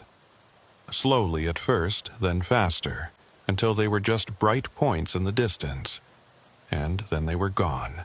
The silence that followed was absolute. No hum, no vibration, no sense of presence. Just me and Trent standing on a dark highway next to 2 dead trucks, staring at an empty sky. I tried the Kenworth's door. It opened. I climbed in, turned the key. The engine roared to life. Dash lights flickered on. The CB crackled with static, then cleared. The headlights blazed, washing the highway in familiar yellow light. Everything was normal. Trent's truck started too. I could hear it from where I sat. That deep diesel rumble that meant power, reliability, normalcy. He walked over to my window. His face was pale in the dashboard glow. "What just happened?" he asked. I checked my phone. Signal bars were back. Full strength. The time display read 11:53 p.m. I checked my watch. 12:14 a.m. "I don't know," I said. "But we lost time, a lot of it." Trent checked his own devices. His phone matched mine. 11:53, but his watch said 12:09. "That's not possible," he said. "Watches don't just skip ahead. Everything about this is impossible." He pulled out his phone, started tapping the screen. "I'm calling this in. CHP needs to know. This is a safety hazard. If those things are interfering with vehicles..." "Trent, wait." "Wait for what?" "We just had a close encounter with whatever the hell that was. People need to know." "Know what?" "We don't have any proof? No photos, no video. Just our word. And our word is that a glowing ball shut down our trucks and made time skip forward. You think they're going to believe that?" He stopped, phone halfway to his ear. "So we just don't report it." "I'm saying, think about what we sound like. Think about what happens when we call this in." Trent lowered the phone slowly. "They'll think we're crazy. Or drunk. Or high. Or making up a story to cover up something else. But it happened. We both saw it. I know. And I believe you. And you believe me. But will anyone else?" He didn't answer. We stood there for a minute, engine idling, headlights pushing back the darkness. Finally, Trent said, "I need to get back. I've got a wife, kids. They're probably worried. I left the shop 2 hours ago to help a stranded motorist near Goshen. That was you, by the way, or it was supposed to be. Dispatch said someone called in a breakdown at mile marker 187. That wasn't me. I didn't call anyone. I couldn't. My radio died before I got the chance." "Then, who called it in?" We looked at each other. Neither of us had an answer. "Go home," I said. "Check on your family. Make sure they're okay. What about you? I'm finishing this run. If I don't deliver this load by 6 a.m., I lose the contract." "You're going to keep driving? After what just happened?" "What else am I going to do? Pull over and wait for them to come back?" Trent shook his head. "You're braver than me. Or dumber, hard to say." He almost smiled. Then, "Bo, if anyone asks you about this, if someone official wants to know what happened here tonight, you'll tell them the truth, right? You won't let them make it seem like nothing happened?" "I'll tell them the truth," I said. "If they ask." "Good, because I have a feeling they will." He walked back to his tow truck, climbed in, and pulled out. I watched his taillights disappear south, back toward Tulare, back toward civilization and light and normal life. And then I was alone on Highway 99, surrounded by dark fields and darker sky, with nothing but the highway stretching north and the memory of something impossible. I put the truck in gear and started driving. I made it to Fresno by 4:30 a.m. Unloaded the almonds at the processing plant, got my paperwork signed, and headed to a truck stop for coffee. I was running on fumes, hadn't slept since before the drive, and the adrenaline crash was hitting hard. The truck stop was one of those 24-hour places off Highway 99, all flickering fluorescent lights and tired faces. I parked in the truckers section, grabbed my wallet, and headed inside. The coffee was terrible, but it was hot and caffeinated, and that's all that mattered. I sat in a booth near the window watching the eastern sky start to lighten, and tried to make sense of what had happened. Time discrepancy. 21 minutes on my watch, 6 minutes on my phone. Engine failure. Total electrical shutdown, no apparent cause. The sphere. Physical object. Definitely real. Witnessed by 2 people. The lights in the sky. At least 30. coordinated movement. The message: observe, do not interfere, record. None of it added up. Or rather, it added up to something I didn't want to admit was possible. I pulled out my phone and did something I probably shouldn't have. I started searching. UFO sightings, Highway 99, California, brought up thousands of results. Most of them were clearly fake. Blurry photos, wild claims, conspiracy theories. But some of them were different. Sober, detailed accounts from people who had no reason to lie. Truck drivers, mostly, a few highway patrol officers, farmers who'd seen things over their fields, and a lot of them mentioned the same details: white-blue lights, engine failures, time discrepancies. One forum post, dated 3 months ago, caught my attention. Drove from Bakersfield to Merced last night. Around 1 a.m., my rig just died. Total shutdown. There was a light on the road ahead. Couldn't tell what it was. By the time I got the engine restarted, my clock was off by almost half an hour. Anyone else experience this? 23 replies. Most of them similar stories. Different dates, different locations, but the same core experience. We weren't alone. Whatever Trent and I had seen, other people had seen it too, or things like it. And judging by the timestamps on these posts, it had been happening for years. I was about to dig deeper when someone slid into the booth across from me. I looked up. It was a woman, mid-40s, wearing a CHP uniform. Badge read Kruger. She had tired eyes and the kind of expression that said she'd seen things that didn't make it into official reports. "Bo Salinger?" she asked. My stomach dropped. "Yeah, that's me. Officer Denise Kruger, California Highway Patrol. I need to ask you some questions about an incident last night on Highway 99 near mile marker 187. How did you know I was here?" "We've been monitoring CB chatter. You checked in with dispatch when you arrived at the processing plant. I've been waiting for you. I didn't report anything." "I know, but someone else did." She pulled out a small notebook.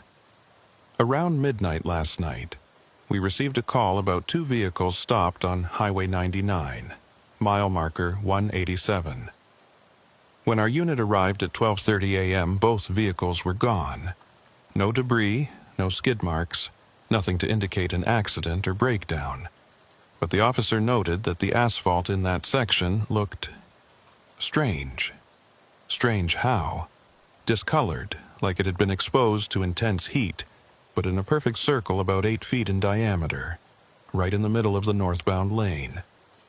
I didn't say anything. Officer Kruger leaned forward. "Mr. Salinger, I'm going to be straight with you. I'm not here to bust you for anything. I'm not writing tickets. I just want to know what you saw last night." "Why?" "Because this is the 4th time in 6 months we've gotten a report from that section of highway. Same details every time.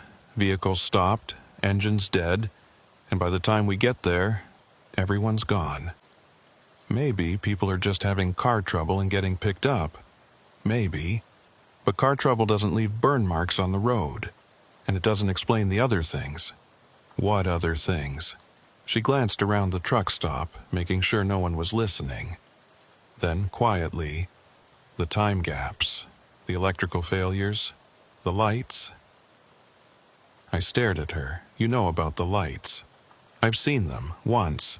2 years ago, patrolling near Pixley. White-blue glow, hovering over a cotton field. I called it in, but by the time backup arrived, it was gone. My dashboard cam footage was corrupted. Nothing but static. So what are they? I don't know. No one does. Or, if they do, they're not telling us." She tapped her notebook. "But I keep a log, unofficial. Just dates, times, locations, patterns." "What kind of patterns?" "They appear in clusters. 3 to 5 sightings in the same area over the course of a week, then nothing for months. Always late at night, always in isolated areas. And always the same effects. Engine trouble, missing time, communication blackouts. You think they're coordinated, I said. I think they're deliberate. Whatever these things are, they're not random. She slid a business card across the table. It had her name, rank, and a phone number written in pen. If you see anything else, call me, not dispatch, me directly. Why? Because dispatch will file it and forget it. But I won't. I'm collecting data, Mr. Salinger, and someday, when we have enough, maybe we'll be able to do something about it. Do what? She stood up.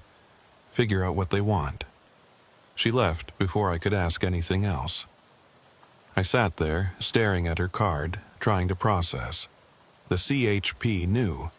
At least one officer knew, and she was keeping records, which meant this was bigger than just me and Trent. My phone rang. Unknown number. I answered. Hello? Bo Salinger? A man's voice, unfamiliar. Who's this? You don't need to know my name. You just need to listen. Last night, you encountered something on Highway 99. Something you're probably still trying to understand. How did you... We monitor these events. We've been monitoring them for a long time, and we need you to do something for us. Who's we? That's not important. What's important is that you don't talk about what you saw. Not to the media, not to friends, not to anyone except the people who were there with you. Why not? Because talking about it makes it real, makes it official. And once it's official, things get complicated. For everyone. Are you threatening me? No. We're protecting you, and we're protecting the investigation. What investigation? The one that's been ongoing for the last 30 years. The one that's trying to figure out what these things are and what they want. And we're close, Mr. Salinger. Closer than we've ever been. But if this goes public, if people start panicking, we lose our chance. So what am I supposed to do? Just pretend it didn't happen. You can tell your story to the right people. Like Officer Kruger. She's one of ours. But keep it off social media. Keep it out of the news. Can you do that? I thought about Trent, about his wife and kids, about the other drivers who'd reported similar experiences. What about the other guy, the tow truck driver? We'll talk to him. We talk to everyone. And what if I don't want to keep quiet? What if I think people deserve to know? There was a pause, then... You're a smart man, Mr. Salinger. You've seen how these stories get treated. You've seen what happens to people who come forward with this kind of claim. They're ridiculed, dismissed, their careers suffer. Their lives get difficult. So, you're saying if I talk, you'll make my life hell? No. We're saying life will make your life hell. We're just trying to spare you that. The line went dead. I sat there, phone in hand, coffee going cold. 2 conversations, 2 very different messages. Officer Kruger wanted information. The anonymous caller wanted silence. And me? I just wanted to get home, sleep for 12 hours, and wake up in a world where glowing spheres and missing time weren't things I had to think about. But I had a feeling that world was gone. I drove home that morning in a daze. Didn't remember most of the route. Just the big stuff, merging onto 180, exiting near Clovis, pulling into my driveway as the sun hit the horizon. My wife, Maya, was in the kitchen when I came in. She took one look at me and knew something was wrong. "Rough night?"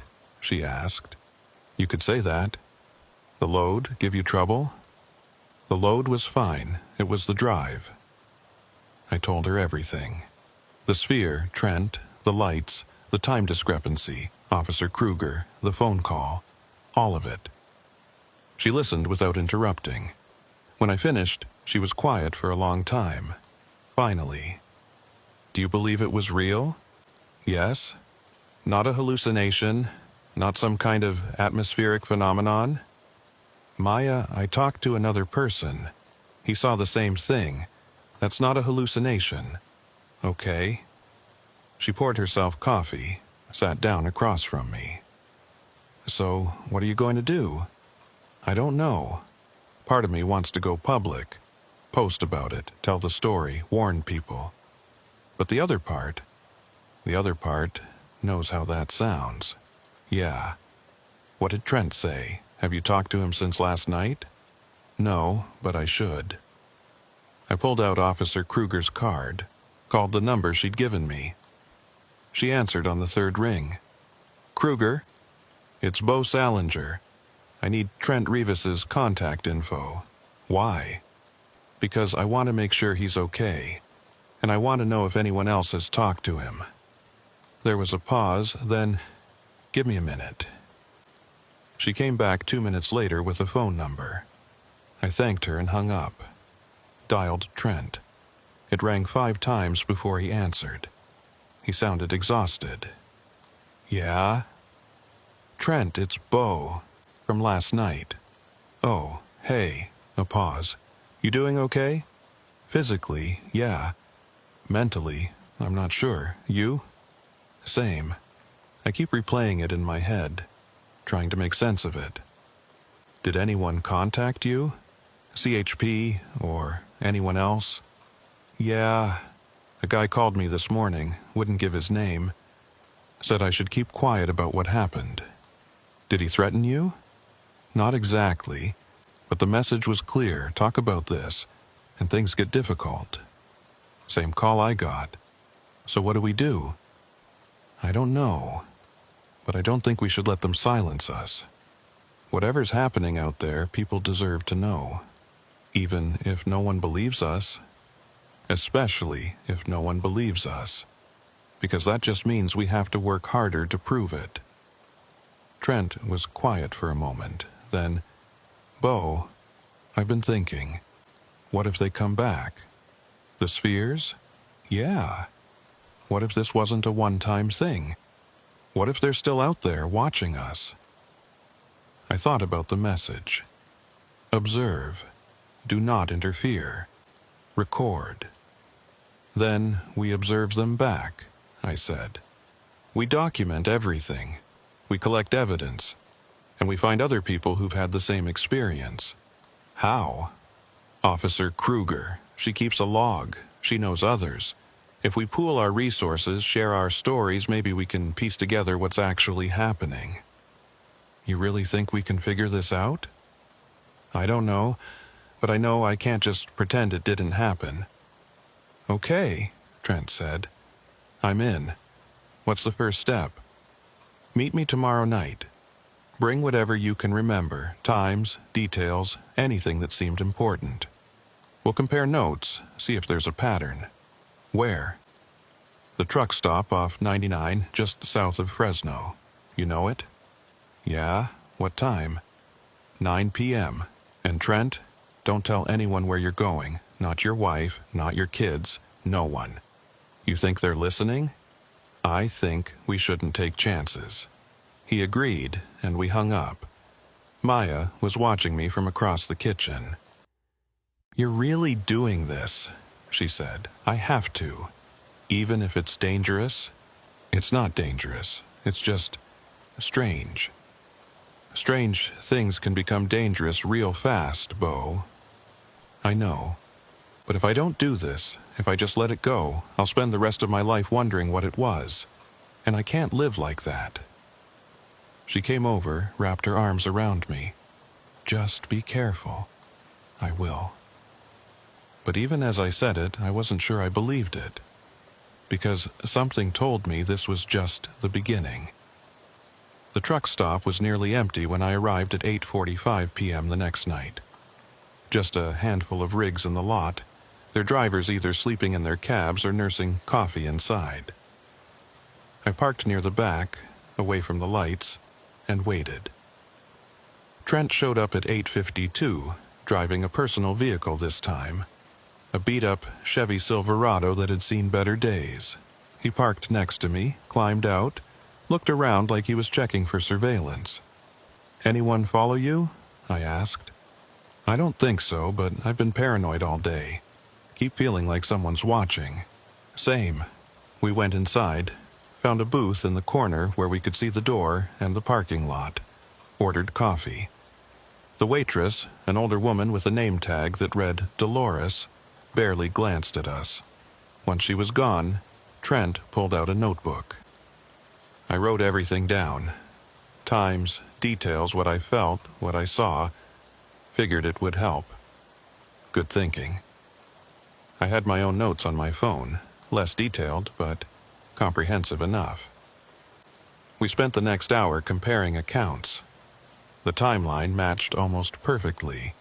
The descriptions of the sphere, the lights, the hum, all identical. But there were small differences. Trent remembered the sphere being slightly larger than I did. I remembered more lights in the sky. His watch had gained more time than mine. "What do you make of the time thing?" Trent asked. "How does that even work?" "I don't know, but it's consistent across multiple reports. Officer Kruger mentioned it too. Everyone who encounters these things loses time." "Lost or skipped? What do you mean? Are we losing time? Like we're standing there for 20 minutes but don't remember it? Or is time actually skipping forward somehow?" I hadn't thought about it that way. I guess that depends on whether you think time is something that can be manipulated. Do you? I don't know. A week ago, I would have said no. Now, I gestured vaguely. Now, I'm not sure what's possible. Trent nodded, flipping through his notes. I found something. Online, a forum for truckers. There's a whole thread about weird experiences on Highway 99. Lights, engine failures, missing time, just like us. I saw that too. Did you reach out to anyone? No, but I was thinking maybe we should. Build a network. Find out how common this really is. Officer Kruger might already have that information. Have you talked to her again? Not since yesterday, but I'm planning to. She said she's been logging these incidents for 2 years. If anyone has a clear picture of what's happening, it's her. So, what's the theory? What do you think these things are? I'd been asking myself that question since the moment the sphere appeared.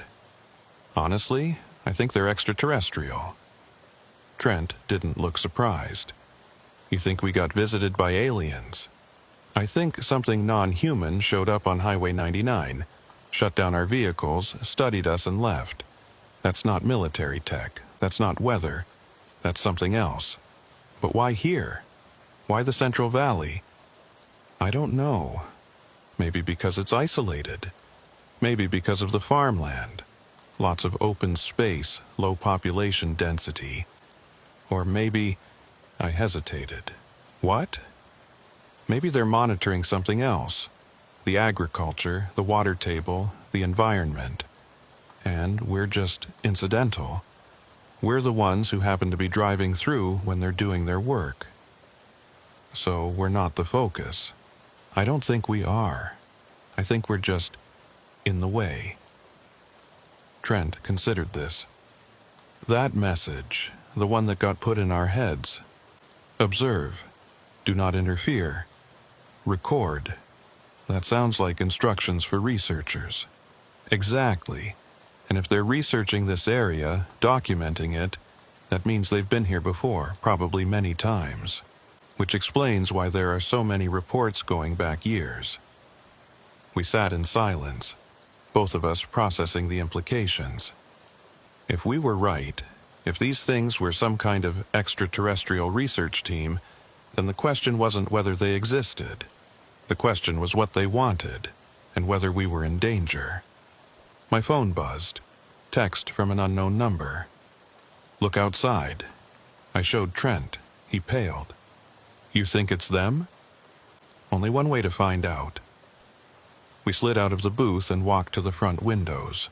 The parking lot looked normal, dim lighting, a few trucks, nothing unusual. But then I looked up and saw the lights. 3 of them hovering about 100 feet above the truck stop. Same white-blue glow as before, same perfect stillness. They formed a triangle, equidistant from each other, pulsing slowly in sync. Jesus Christ, Trent breathed. They followed us. Other people in the truck stop were starting to notice. A driver near the counter pointed, said something to Dolores. She looked, gasped, put a hand to her mouth. The lights began to move. Not toward us, but upward, rising higher into the night sky. As they rose, more lights appeared. Dozens of them, scattered across the entire visible area, all pulsing, all moving in coordinated patterns. Someone pulled out a phone, started recording. I did the same, holding my phone up to the window. This time, the camera worked. I could see the lights clearly on the screen. Bright points of white-blue against the black sky, moving in slow, deliberate formations. I hit record. The video played back perfectly. Clear, stable, undeniable. "You got it," Trent said. "You actually got it." I checked the file. 3 minutes of footage, crystal clear. This was evidence. Real, documentable proof that something was happening here. And then my phone screen went white, just like before. A solid rectangle of light, no interface, no video, nothing. I tried hitting buttons, restarting, anything. Dead.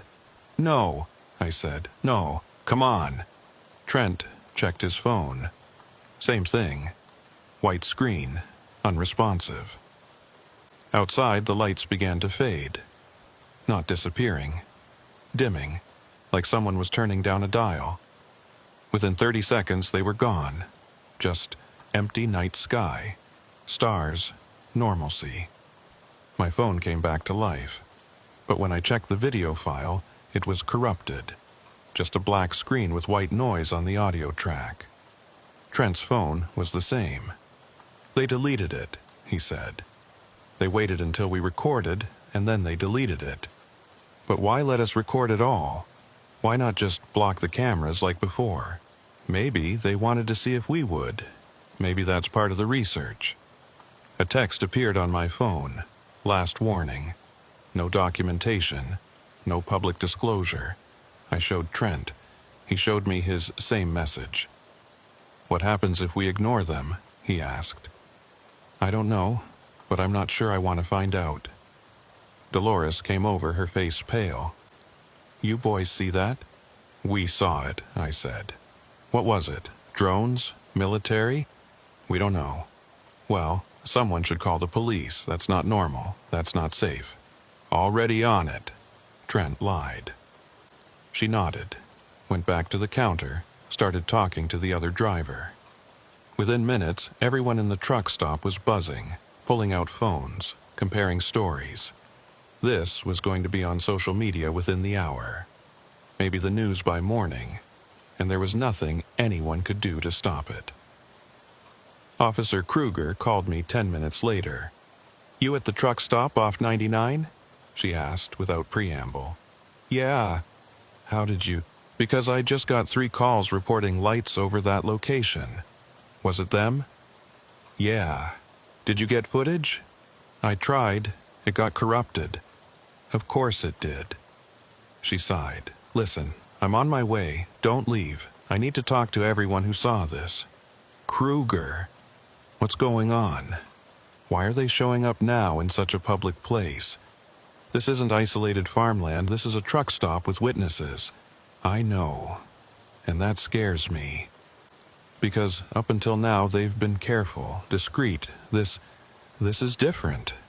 "Different how?" "I think they're escalating. I think something changed." She hung up before I could ask what.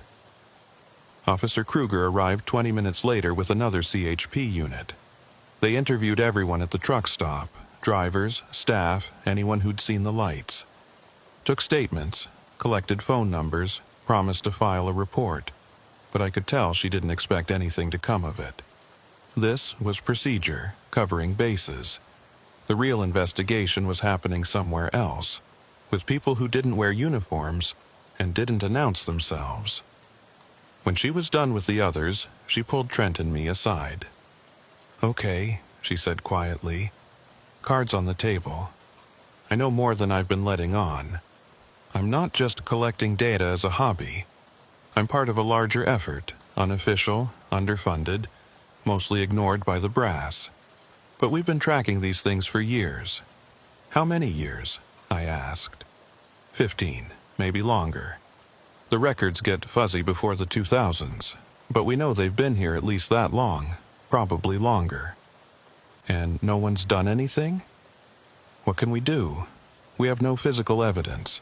No clear photos or videos that aren't immediately dismissed as hoaxes. And every time we get close to documenting one of these events, something interferes. Tech fails, witnesses recant, files get corrupted." "So we're just supposed to accept it?" Trent said. "These things show up, mess with our vehicles, mess with our heads, and we just live with it?" "For now, yes. Until we understand them better. Until we can prove they're real without sounding like lunatics." "What if we can't prove it?" I asked. "Then we keep trying, because the alternative, doing nothing, pretending it's not happening, that's worse." She handed us each a business card, different from the first one she'd given me. This one had a different number and an email address. "This is a secure line. If you see anything else, contact me immediately.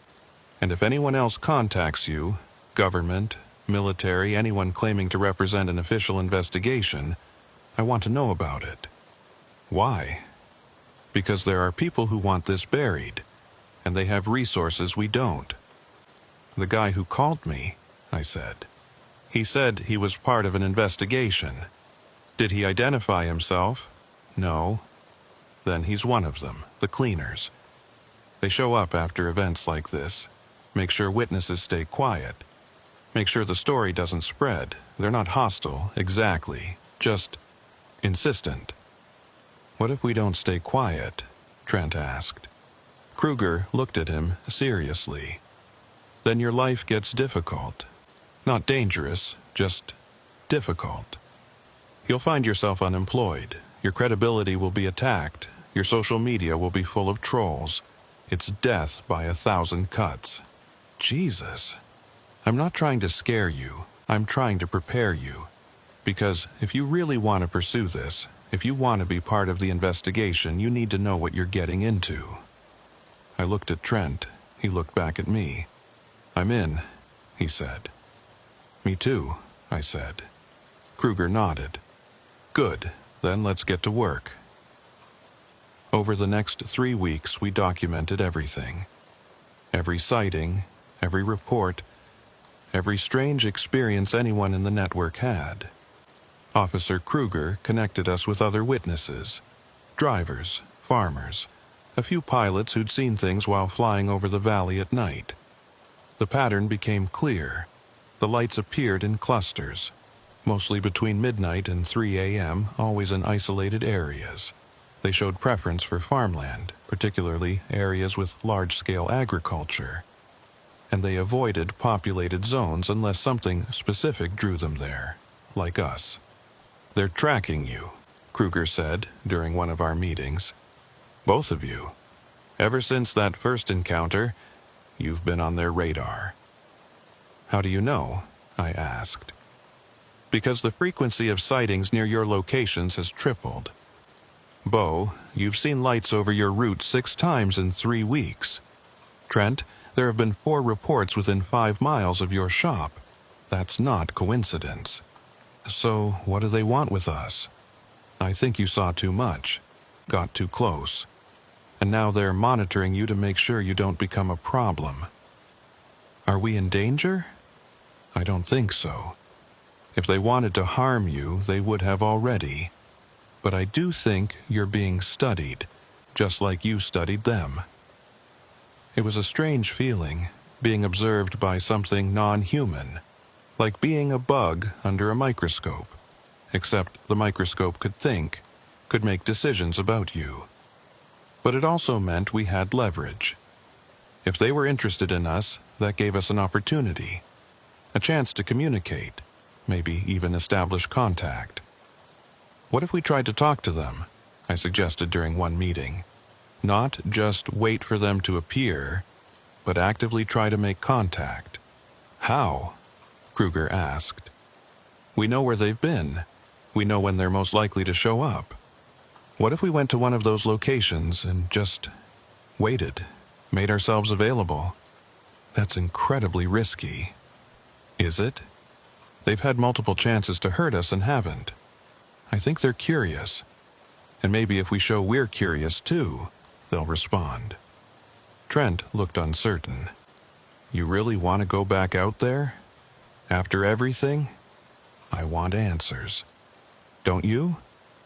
He was quiet for a long time. Then, yeah, I do. Kruger sighed. If you're going to do this, do it smart. Pick a location that's open but not too isolated. Bring backup, someone who can call for help if things go wrong. And for God's sake, bring a camera that's not a phone. Something physical, with local storage they can't remotely corrupt. Will you come with us? I asked. I can't. If this goes south and I'm involved, it'll blow back on the whole unit. But I'll monitor from a distance, and I'll have units on standby just in case. When? Trent asked. I thought about it. The moon would be new in 3 days. Darker nights, better conditions for seeing the lights. This Friday, midnight, mile marker 187. Where it started, Trent said. Where it started, I agreed. Friday night came faster than I expected. Trent and I met at the truck stop at 11:30 p.m., went over the plan one more time. We'd drive to mile marker 187, park on the shoulder, and wait. No aggressive moves, no attempts to get close. Just observation. Kruger was monitoring from a location about 2 miles south, ready to respond if we called. We had walkie-talkies. Old school, analog, harder to jam than digital phones. At 11:50 we pulled out. The highway was empty. Just us and the night and the empty fields rolling past. When we reached mile marker 187, I pulled onto the shoulder, killed the engine. Trent parked behind me. We got out, stood between the trucks, and waited. Midnight came and went. Nothing. 12:50, still nothing. At 12:30, Trent said, "Maybe they're not coming. Maybe." But I had a feeling, a prickle at the back of my neck, like static electricity. The air felt different here, charged. At 12:47, the lights appeared. Not on the road this time, above us, high up, maybe 1,000 feet. 3 of them in a triangle formation descending slowly. "Here we go," Trent said softly. The lights got closer. I could see details now, the way they pulsed, the slight shimmer around the edges. And as they descended, I felt that familiar hum start up, resonating through my chest. They stopped about 50 feet above us, close enough to illuminate the entire area, close enough that I could feel the vibration in my molars. And then, just like before, the message came. "Why did you return?" I took a breath, focused, tried to send a thought back. "We want to understand." A pause. The lights pulsed, brighter. Understanding requires acceptance. Are you prepared to accept? Accept what? That you are not alone. That you have never been alone. That we have watched your species since before your written history. That we will continue to watch long after you are gone. My mind reeled. Since before written history? That meant thousands of years. Maybe tens of thousands. Why, I thought, why watch us? Because you are changing, rapidly, dangerously, and we do not yet know if you will survive the change. What change? The one you call progress. Technology, industry, population. You are reaching a threshold. What you do in the next century will determine whether your species endures or collapses. And you're just observing, not helping. We do not interfere. Interference creates dependency. Dependency prevents growth. But you interfered with our trucks, with our phones. We protect the observation. We do not protect you. It was a chilling distinction. What happens if we tell others? If we share what we know? The lights pulsed 3 times, rapid succession. You will not be believed. Evidence will fail. Witnesses will recant. This has always been the pattern. You make sure of that. We do not need to make sure. Your species does it for us. You dismiss, ridicule, ostracize those who speak truth. We simply allow that process to unfold. I felt a wave of frustration. So, we're stuck. We can't prove you exist, and even if we try, no one will believe us. Not everyone needs to believe, only enough. When the time is right. When will the time be right? When you are ready to accept the responsibility that comes with knowing. And then the lights began to rise. "Wait!" I shouted out loud. "Don't go. We have more questions." The lights stopped. One question. Ask wisely. I looked at Trent. He nodded. "Are we in danger?" I asked. "From you, or from anyone else who knows about you?" The pause was longer this time. "You are in danger from yourselves, as you have always been. We are merely observers. But others are less patient." "What others?" That is a second question. The lights shot upward, so fast they left trails across my vision. Within seconds they were gone, leaving us alone under a normal night sky. I turned to Trent. He was staring up, mouth slightly open. "Did that just happen?" he asked. "Yeah?" "Did we just have a conversation with aliens?" "I think we did." "And they said, what? That there are others? Other groups?" That's what it sounded like. We stood there for a long moment, processing. Finally, I pulled out my walkie-talkie. "Kruger, you copy?" "I copy. Did something happen?" "Yeah, they showed up. We talked to them." "You what?" "We communicated. They answered questions." "I'm coming to your location. Don't move." She arrived 15 minutes later, lights flashing. Got out, looked at both of us like we'd lost our minds. "Tell me everything," she said. We did.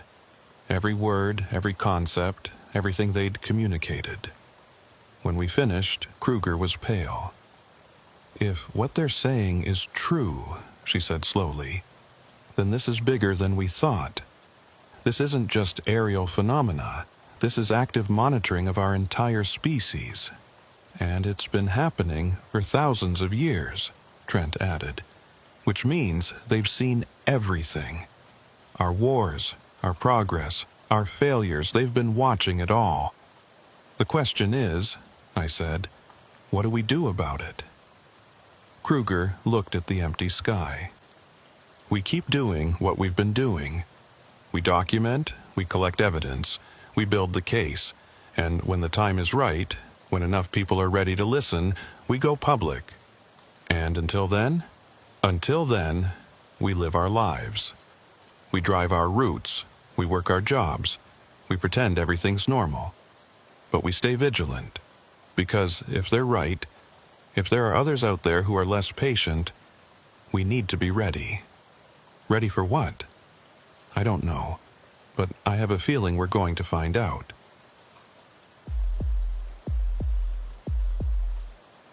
Some things make sense when you see them. Water flows downhill.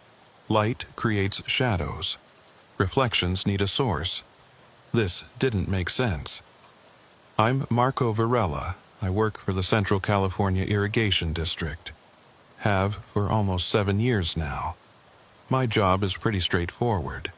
I drive around checking water flow, maintaining pumps and gates, making sure the canals that feed thousands of acres of farmland stay operational. It's not glamorous, but it's steady work. and I know these waterways better than I know the streets of my own neighborhood. I know what belongs in a canal and what doesn't. What I saw that October evening didn't belong anywhere. It was about 7:15 p.m., maybe 20 minutes before full dark. I was doing a routine check on Canal 7B, one of the secondary feeders that runs between Hanford and Corcoran. Quiet area, mostly cotton and alfalfa fields, hardly any traffic after sunset. The canal itself is maybe 15 feet wide, concrete lined, carrying water from the Kings River down to the farms south of Highway 198. I'd parked my truck on the access road and was walking along the canal bank with my tablet, checking flow rates against what the sensors were reporting. Everything looked normal. Steady current, water level right where it should be, no debris blocking the gates. That's when I saw the reflection. At first, I thought it was the moon, but the moon wasn't up yet. I could see the sky, still that deep blue-gray of late twilight, stars just starting to appear. No moon, no clouds either. The reflection was about 30 feet ahead of me, perfectly still on the water surface. Circular, maybe 3 feet across, glowing with a pale blue light. Not bright enough to illuminate the surrounding water, just there, like someone had painted a circle of light onto the canal. I stopped walking, the water was moving. I could see the current, the slight ripples, but the reflection wasn't. It stayed in one spot, not drifting with the flow, not distorting with the water's movement. Just fixed in place, perfectly round, perfectly still. My first thought was that it had to be a light source somewhere above. A drone, maybe, hovering over the canal, or someone shining a spotlight from one of the nearby fields. But when I looked up, there was nothing. Just empty sky, no aircraft, no lights, nothing that could be creating that reflection. I walked closer, slowly, keeping my eyes on the water. The reflection didn't move, didn't flicker. The blue glow was constant, unwavering, like it was coming from inside the water itself rather than reflecting off it.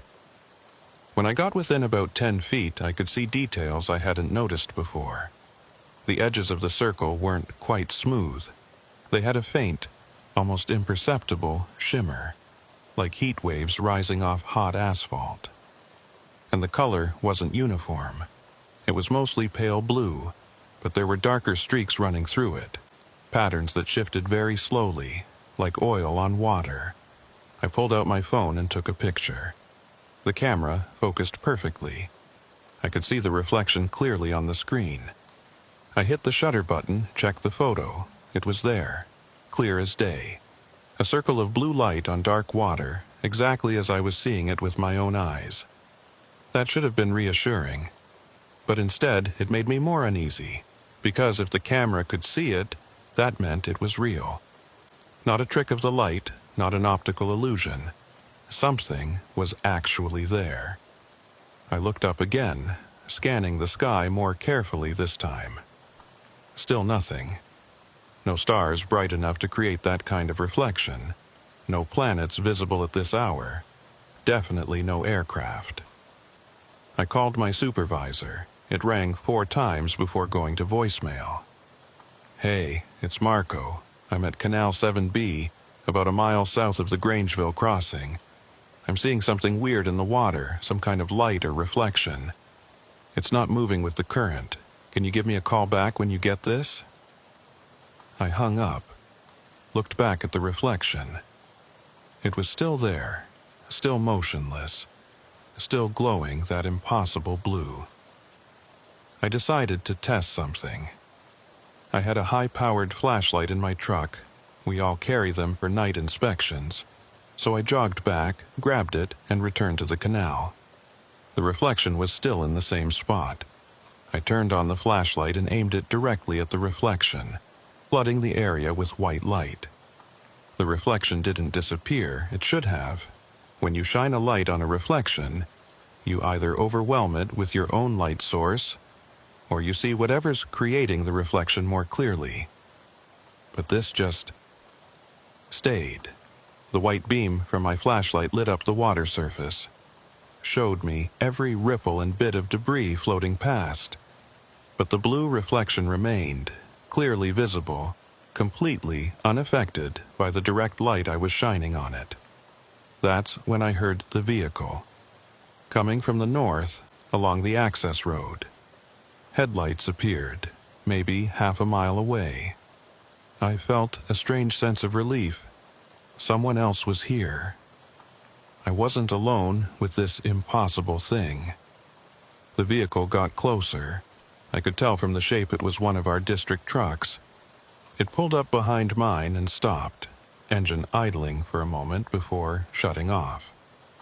Daisy Holcomb climbed out. Daisy worked for the County Environmental Compliance Office, but she coordinated a lot with our district on water quality issues. I'd worked with her a handful of times. She was sharp, no nonsense, the kind of person who dealt in facts and data, not speculation. "Marco?" she called out. "That you?" "Yeah." She walked toward me, carrying a tablet and what looked like a testing kit. I got a weird alert from one of the monitors downstream. pH reading spiked for about 30 seconds, then normalized. "You seeing anything unusual up here?" I pointed at the water. "Define unusual." She came up next to me, looked where I was pointing, and stopped. "What is that?" she asked quietly. "I don't know. I've been trying to figure that out for the last 10 minutes. Is it a reflection? That's what it looks like. But I can't find the source." Daisy pulled out her own phone, took a picture, checked it. "It's showing up on camera." "I know. Then it's real." "I know." We stood there together, both of us staring at the impossible circle of blue light floating motionless on moving water. "Should be drifting," Daisy said. "Water's flowing at, 2 feet per second?" "About that." "So it should have moved at least 100 feet downstream since you first saw it." "Should have. Hasn't." She walked closer to the canal edge, knelt down. "Marco, shine your light on it again." I did. The white beam hit the water, illuminated the reflection. The blue circle stayed visible, distinct, unaffected. "That's not possible," Daisy said. "If there's no light source above, there can't be a reflection. And if there is a light source, your flashlight should overpower it, or at least change how it looks. This is breaking physics." "I know." She stood up, looked at her tablet. "Let me check the sensor data." She tapped the screen a few times, frowned. "That's weird." "What?" "The flow meter, about 50 yards downstream. It's showing normal flow rate, normal water level, but there's a gap in the data." "What kind of gap?"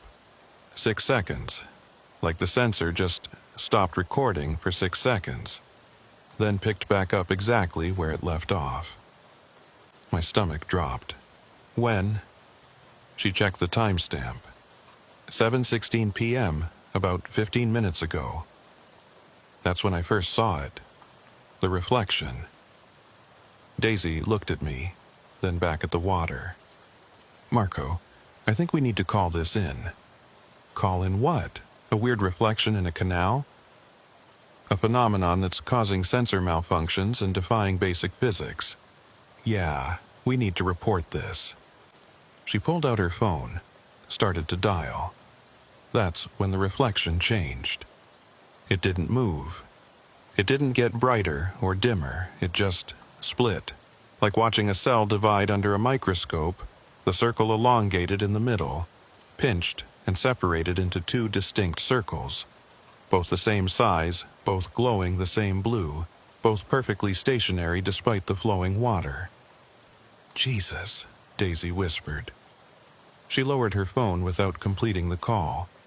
The 2 circles stayed separated for maybe 5 seconds. Then they started moving, not drifting with the current.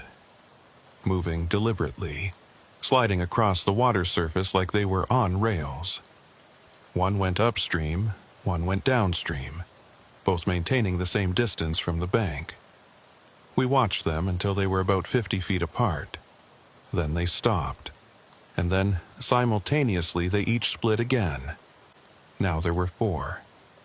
"This isn't happening," Daisy said, but her voice was shaking. The 4 reflections held their positions for a moment. Then, all at once, they started to pulse. Bright, dim, bright, dim, in perfect synchronization. And that's when I noticed something else. The sound had changed. The canal always makes noise. Water flowing over concrete, the occasional splash when debris goes over a drop gate. But now there was something underneath that. A very low hum, almost subsonic. I could feel it more than hear it, a vibration that seemed to come from the water itself. "You hear that?" I asked. "Yeah." The 4 reflections pulsed faster. The hum got louder, deeper. I could feel it in my chest now, resonating with my heartbeat. Daisy grabbed my arm. "Marco, look up!" I looked. The sky above the canal was wrong. I don't know how else to describe it. The stars were there, the twilight was fading into night, everything looked normal. But there was a section, maybe 20 feet across, directly above where the reflections had first appeared, where something was different. The air looked thicker there, denser, like looking through water, or through old glass that distorts what's behind it. And as I watched, that section began to glow, the same pale blue as the reflections. But this wasn't reflecting anything. This was a source.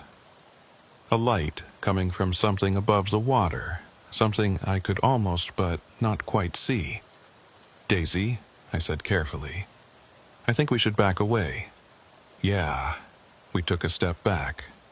Then another. The 4 reflections stopped pulsing and began moving again, this time all heading toward each other. They met in the center, merged back into a single circle.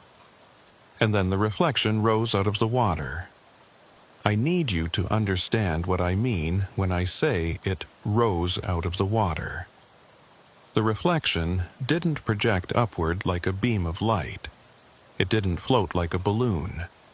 It separated from the water surface, maintaining its circular shape, and moved vertically upward about 3 feet while remaining perfectly horizontal. It looked like someone had cut a glowing blue disk out of reality and was now lifting it through the air. Daisy's grip on my arm tightened. "What the hell is that?" "I don't know." The disk hovered there, 3 feet above the water, perfectly still. The distortion in the air above it was more visible now, a wavering, like heat shimmer, extending upward into the darkening sky. And through that distortion I could almost see something. A shape, massive, hovering maybe 100 feet up. Almost see it, but not quite. Like it was just on the edge of visibility, refusing to fully resolve. My phone buzzed in my pocket. I pulled it out without taking my eyes off the disk. Text from my supervisor. "Everything okay out there?" I stared at the message, then at the glowing disk floating above the canal, then back at my phone. "How do you answer that question?" "Marco," Daisy said quietly. "Check your GPS." "What?" "Your GPS. Check what time it says." I opened the GPS app. It showed my location accurately, right where we were standing on the access road. But the timestamp was wrong. 7:19 p.m. I looked at my watch. 7:34 p.m. "My GPS says 7:19, I told her. "Mine too, but it's 7:34. 15-minute gap. Not a gap, we're living through it right now, but the GPS isn't recording it, or can't record it." The disk began to rotate, slowly, like a wheel turning in water. As it rotated, the pattern of dark streaks I'd noticed earlier became more pronounced. They weren't random. They formed shapes, geometric patterns, almost like circuit boards or crop circles, precise and deliberate. "It's artificial," Daisy said. "Whatever that is, someone made it. Or something. Marco, we need to document this. Photos, video, everything." She pulled out her phone, started recording. I did the same, holding my phone up to capture the disc, the distortion above it, the whole impossible scene. For maybe 30 seconds, the cameras worked fine. I could see the disc clearly on my screen, rotating slowly, patterns shifting across its surface. And then, both our phones went dark. Not off. The screens were still on, but they showed nothing but black, like the lenses were covered. I turned my phone around, checked. The lens was clear, but the camera app showed only darkness. "Mine too," Daisy said. "I'm not getting anything." The disc stopped rotating. The hum got louder, more intense. I could feel it vibrating through my boots, through the ground, like standing near a large generator. And then something happened that I still can't fully explain. The disc pulsed once, very bright. And in that pulse I saw everything. I saw the shape above us, really saw it, crystal clear.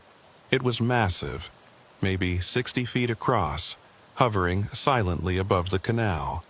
Smooth, metallic, covered in panels that shifted and adjusted like living skin.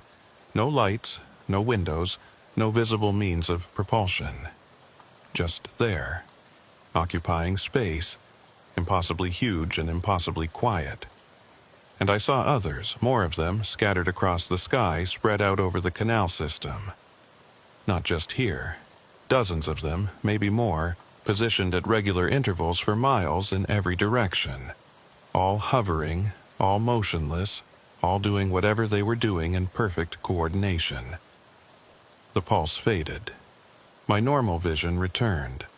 The craft above us was invisible again, just a suggestion in the distorted air. But I'd seen it. We'd both seen it. "Daisy, I saw it," she said. Her voice was shaking. "I saw all of them. How many? I don't know, 20, 30? Jesus Christ, Marco, what are they doing?" I didn't have an answer. The disc began to descend, moving back toward the water surface. It touched the water, merged with it, became a reflection again. Still glowing, still motionless, but back where it started. And then it faded. The blue light dimmed more, and finally disappeared completely. The water looked normal, just dark current flowing south, carrying irrigation runoff towards the fields downstream. The hum stopped. The distortion in the air cleared. Everything was quiet. Daisy and I stood there, phones in our hands, staring at empty water. "Did that just happen?" she asked. "Yeah." "Did we just see a UFO? Multiple UFOs?" "Yeah." "And they were, what? Taking water samples?" "I don't know." She looked at her phone. The camera was working again. She took a picture of the canal, just normal water. Nothing unusual. "We have no proof, no photos, no video, just our word." "The GPS data," I said. "That's proof. The time gap. A 6-second gap could be a glitch, a 15-minute discrepancy." She pulled up her GPS log, started scrolling. "Marco, look at this." I leaned over to see her screen. The GPS track showed our location throughout the evening, a steady line along the canal access road. But there was a break in the line, not a gap, but a loop.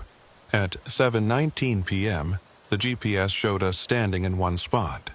Then, inexplicably, it showed us moving, fast, impossibly fast, in a straight line about half a mile north, holding position there for exactly 6 seconds. Then moving back to our original location at the same impossible speed. "That's not possible," I said. "We didn't move. We were standing right here the whole time." "I know, but that's what the GPS recorded. Like it couldn't track us here, so it placed us somewhere else, or what?" or that we were in two places at once, or time did something weird, or the GPS system itself got confused by whatever those things were doing. I checked my own GPS log. Same thing. A bizarre track showing impossible movement during the exact time we'd been watching the disk and the craft above it. "This is evidence," Daisy said. "It's not video, it's not photos, but it's data. Hard data that shows something anomalous happened here. Will anyone believe it? I don't know, but we have to try." She pulled up her contacts, started to make a call, then stopped. Who do we even call? Police? The district office? Who handles UFO reports? I have no idea. My phone rang.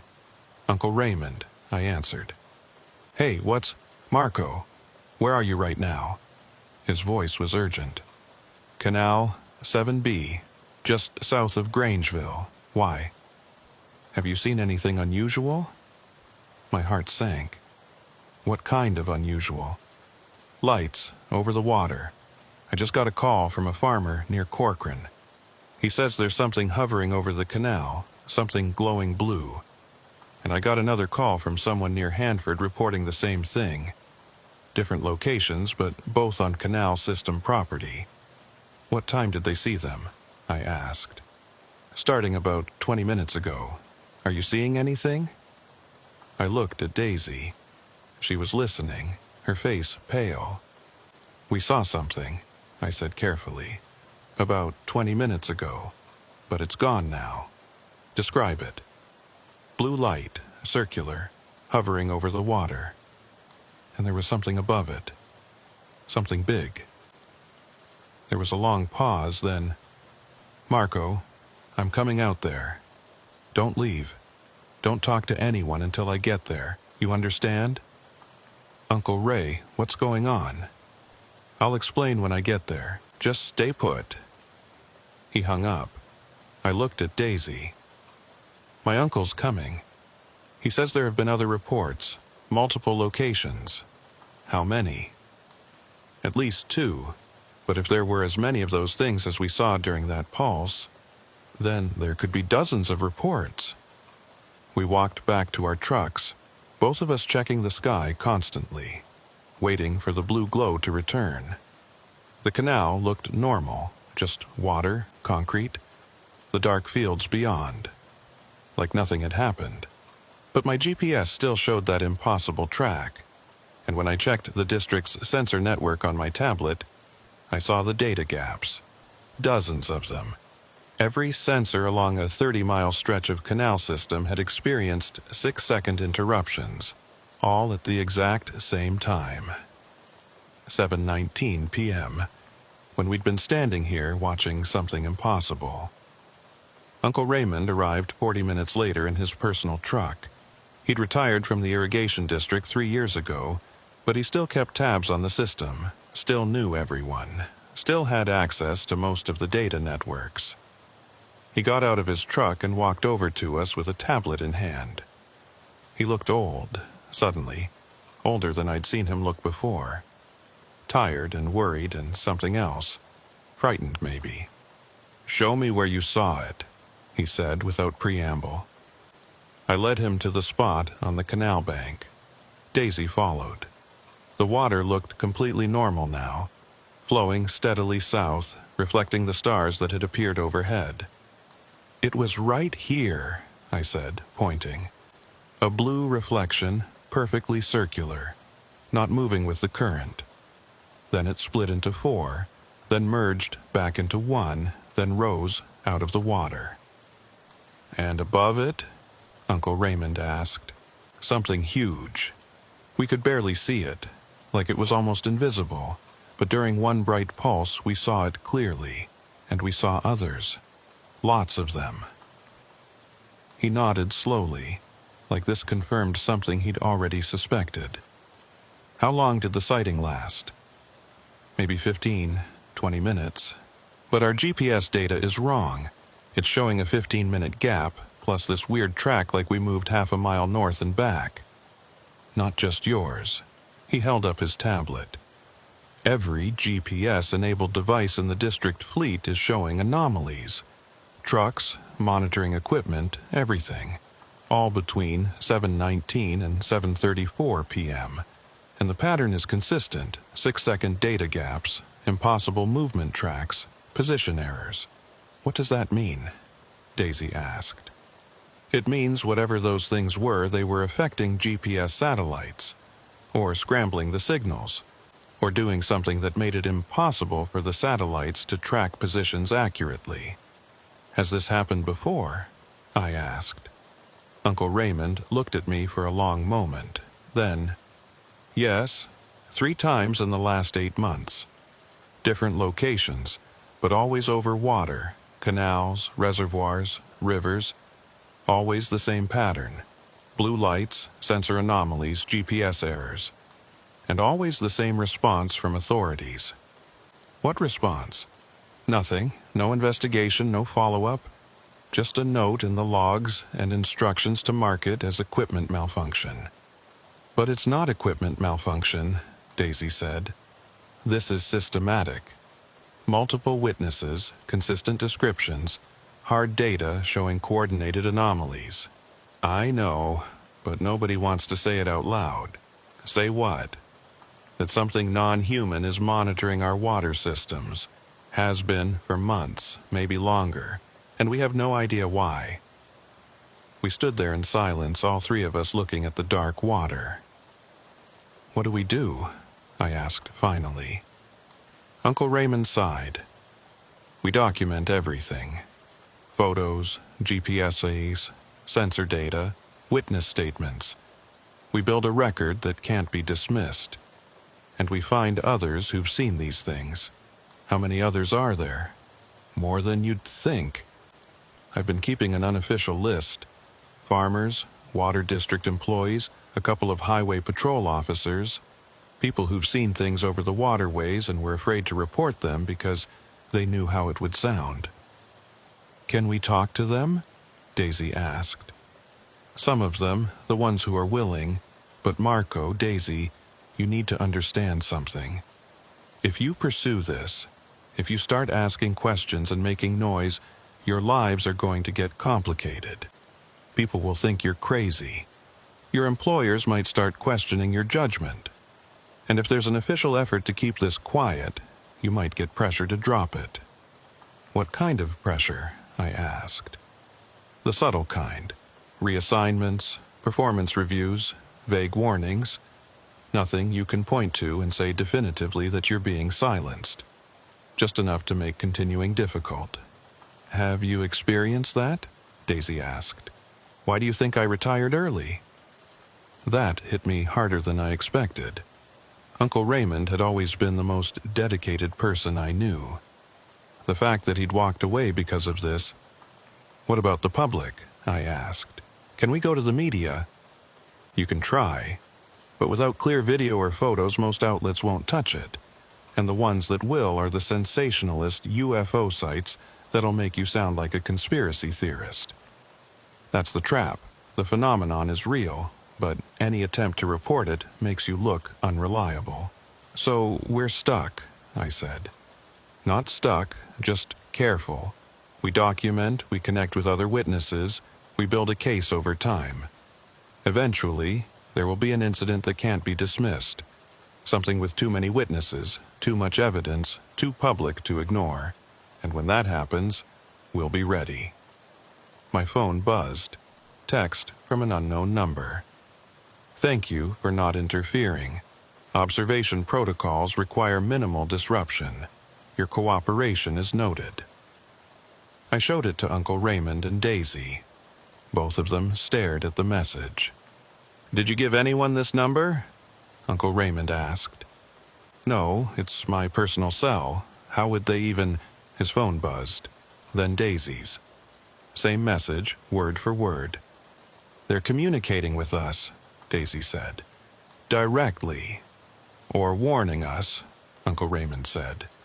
Making sure we know they're aware of us. I typed back, what are you observing? The response came within seconds. Water quality, chemical composition. biological content, agricultural impact, your species resource management, standard environmental survey. Why? Research, documentation, verification of predictive models regarding species sustainability. Who are you?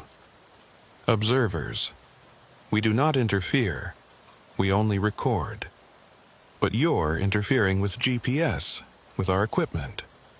Necessary protective measure. Direct observation by your technology would complicate research parameters. We minimize our presence in your detection systems. I looked at Uncle Raymond. Are you seeing this? Yeah. This can't be real, and yet it is. I typed, how long have you been observing? Variable timescale. This region, approximately 14 of your years. Your species, much longer. Why water systems specifically? Water is indicator of systemic health. Chemical signatures reveal agricultural practices, industrial impact, resource allocation efficiency. Water systems are predictive of species survival probability. And what's our probability? A longer pause this time. Then, uncertain. You are at transition point. Next, 50 to 75 years will determine outcome. We document both possibilities. What possibilities? Sustainable adaptation or collapse. You are the 47th species we have monitored at similar transition points.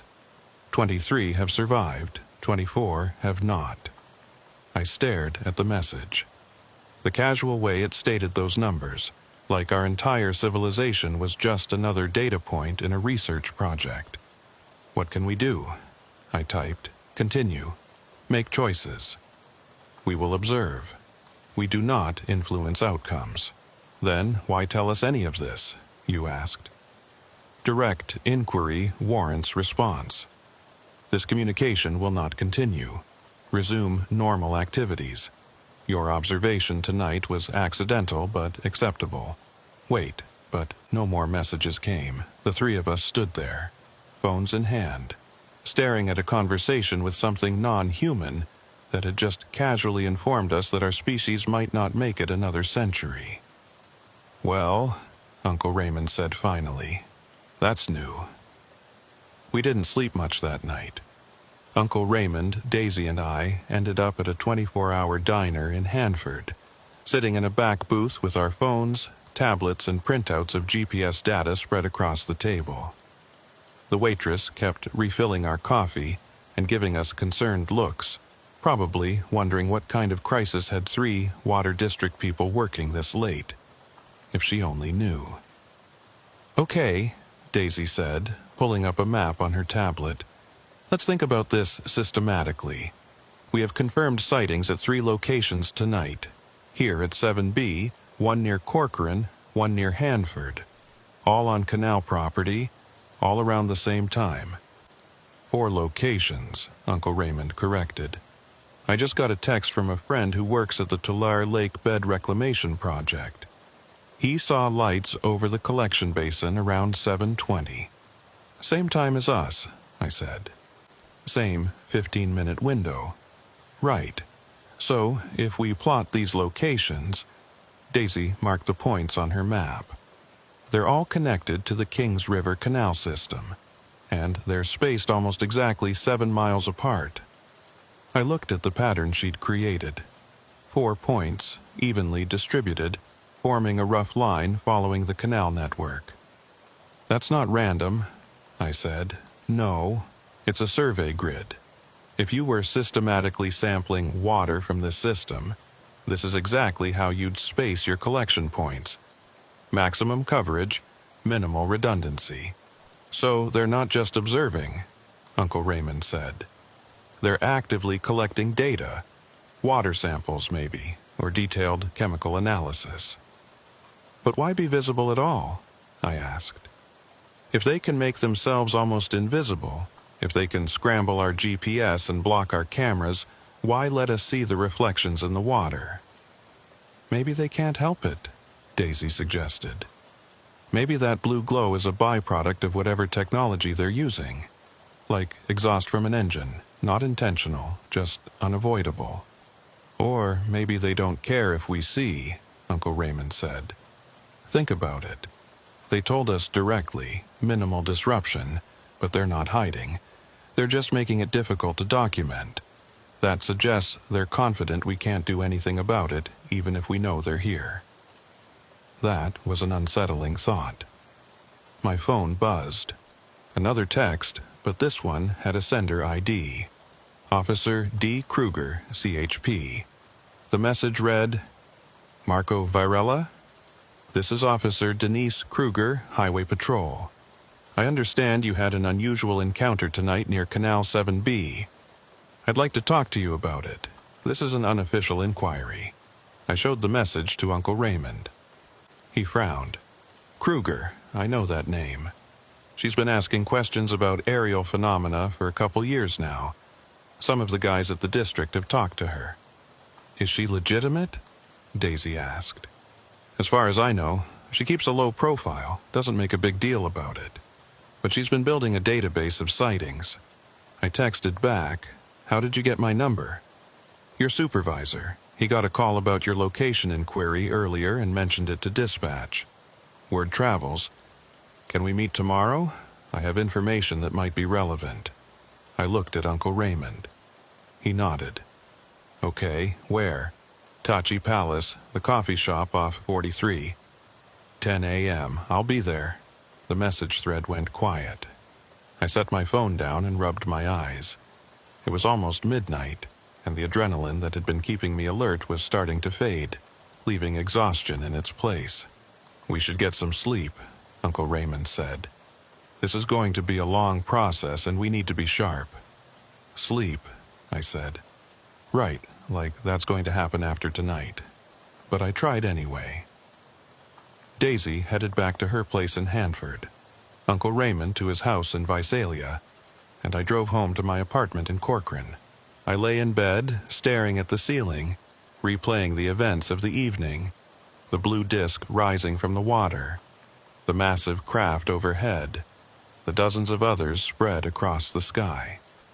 The text messages from something that had been observing our species for years, casually discussing our survival probability like we were lab specimens.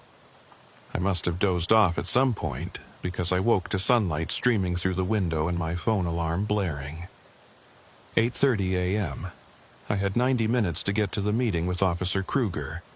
I showered, dressed, grabbed coffee from a drive-thru and headed north on Highway 43. The Tachi Palace complex was quiet this time of morning, mostly just casino employees and a few early gamblers. The coffee shop was nearly empty. Officer Kruger was already there, sitting in a corner booth with her own coffee and a leather portfolio. She was in plain clothes, jeans, a simple jacket, but I recognized her from her department photo online. Mid-40s, dark hair pulled back, the kind of alert, intelligent expression that suggested she didn't miss much. Mr. Virella, she said as I approached. Thanks for meeting me. Just Marco is fine. Marco, I'm Denise. She gestured to the seat across from her. You want to get coffee first? Got some, thanks. I slid into the booth. She studied me for a moment, then opened her portfolio and pulled out a folder. Before we start, she said, I want to be clear about something. This conversation is off the record. I'm not here in an official capacity, and nothing you tell me will be part of any formal report unless you want it to be. I'm collecting information privately, for personal research. Does that work for you? Yeah, that's fine.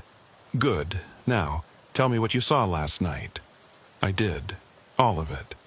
The reflection in the canal, the disk rising from the water, the craft overhead, the GPS anomalies, the text messages. She listened without interrupting, taking notes in a small notebook. When I finished, she was quiet for a moment, then, the text messages. You still have them? I pulled out my phone, showed her the thread.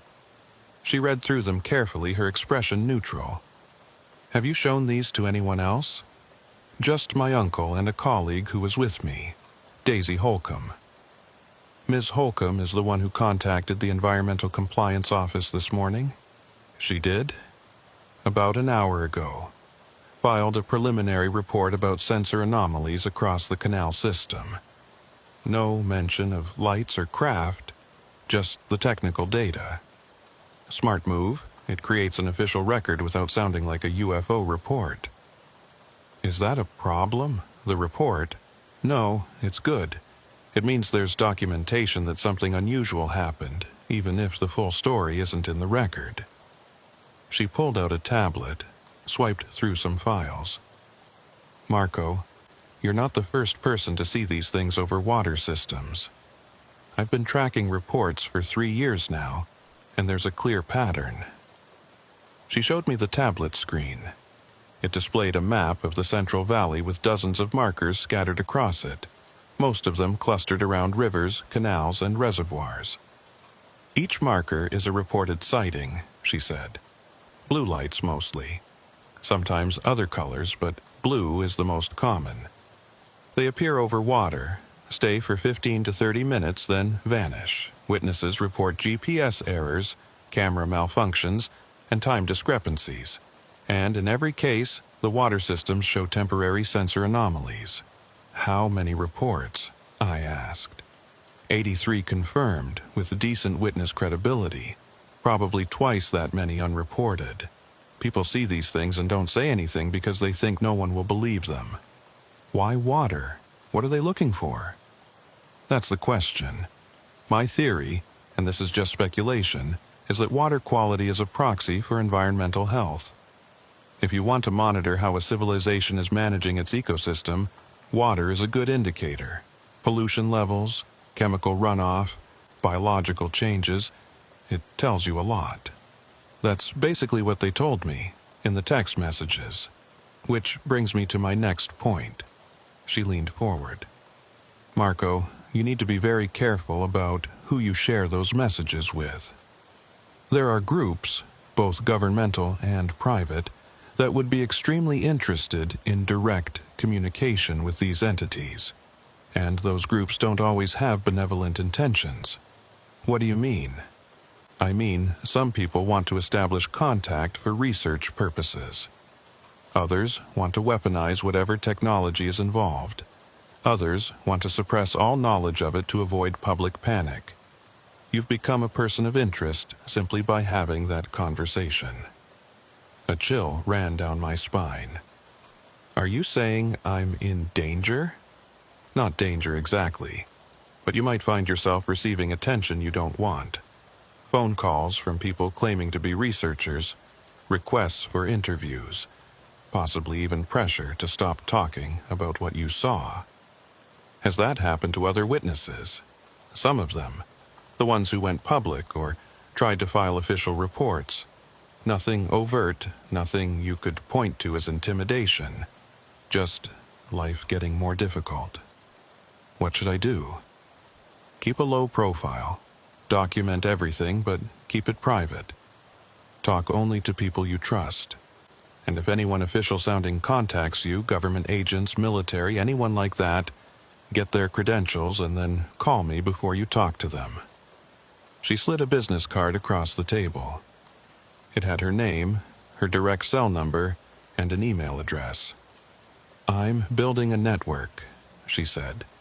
Witnesses, researchers, people who've had experiences like yours.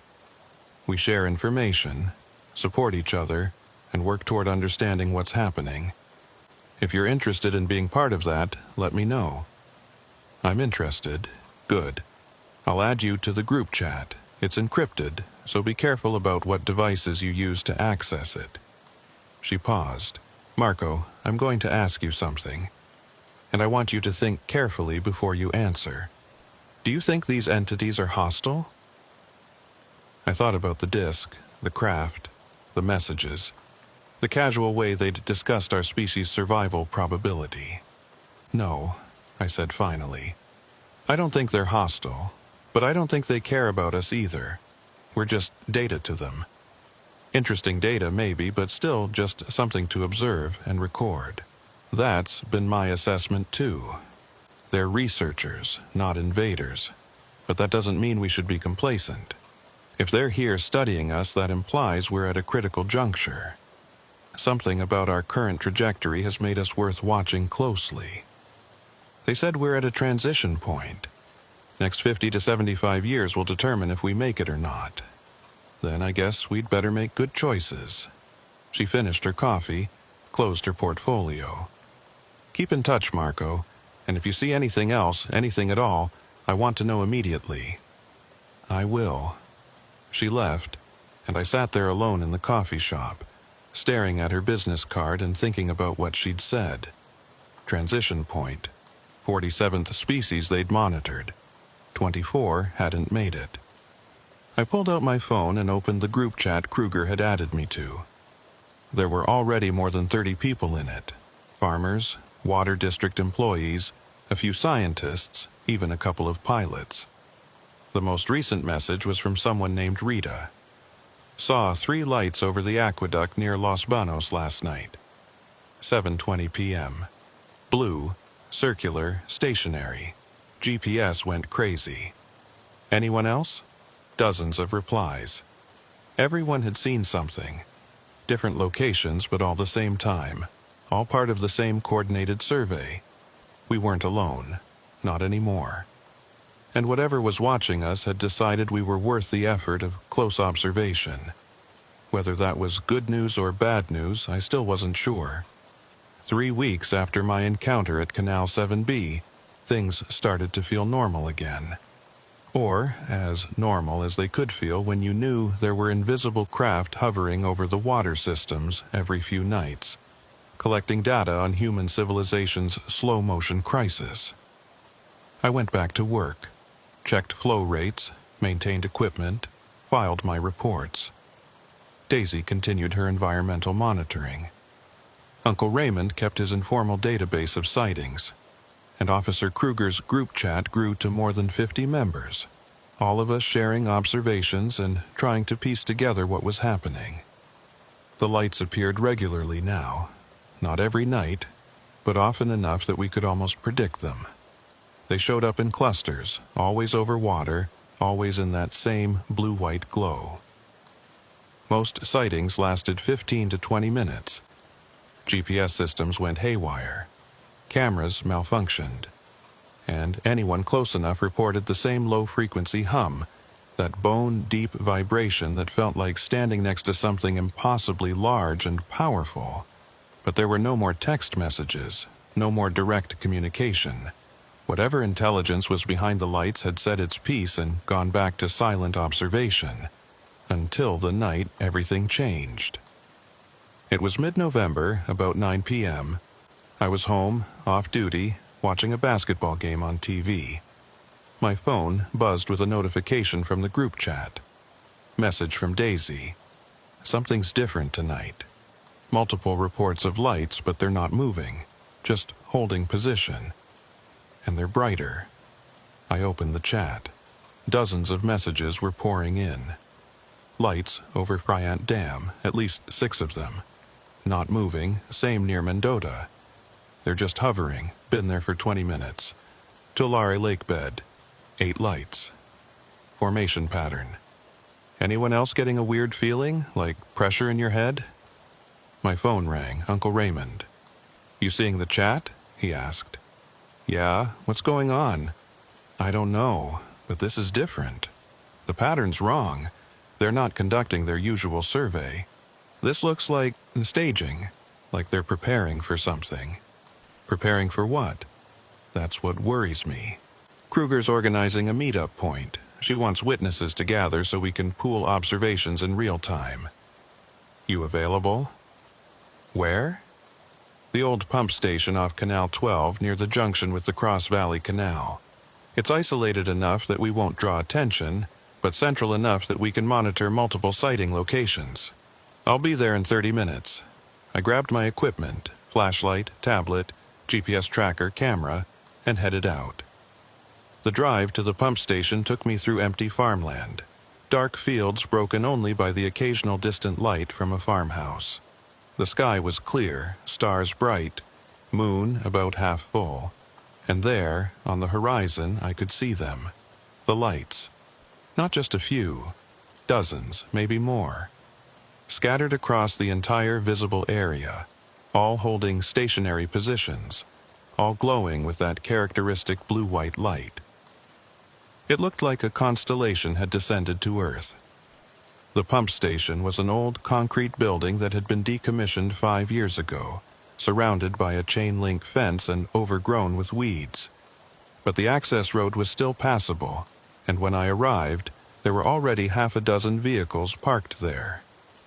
Daisy was there, Uncle Raymond, Officer Kruger, and several others I recognized from the group chat. Farmers, water district employees, a woman who taught physics at Fresno State. Everyone was standing in a loose circle, looking up at the sky.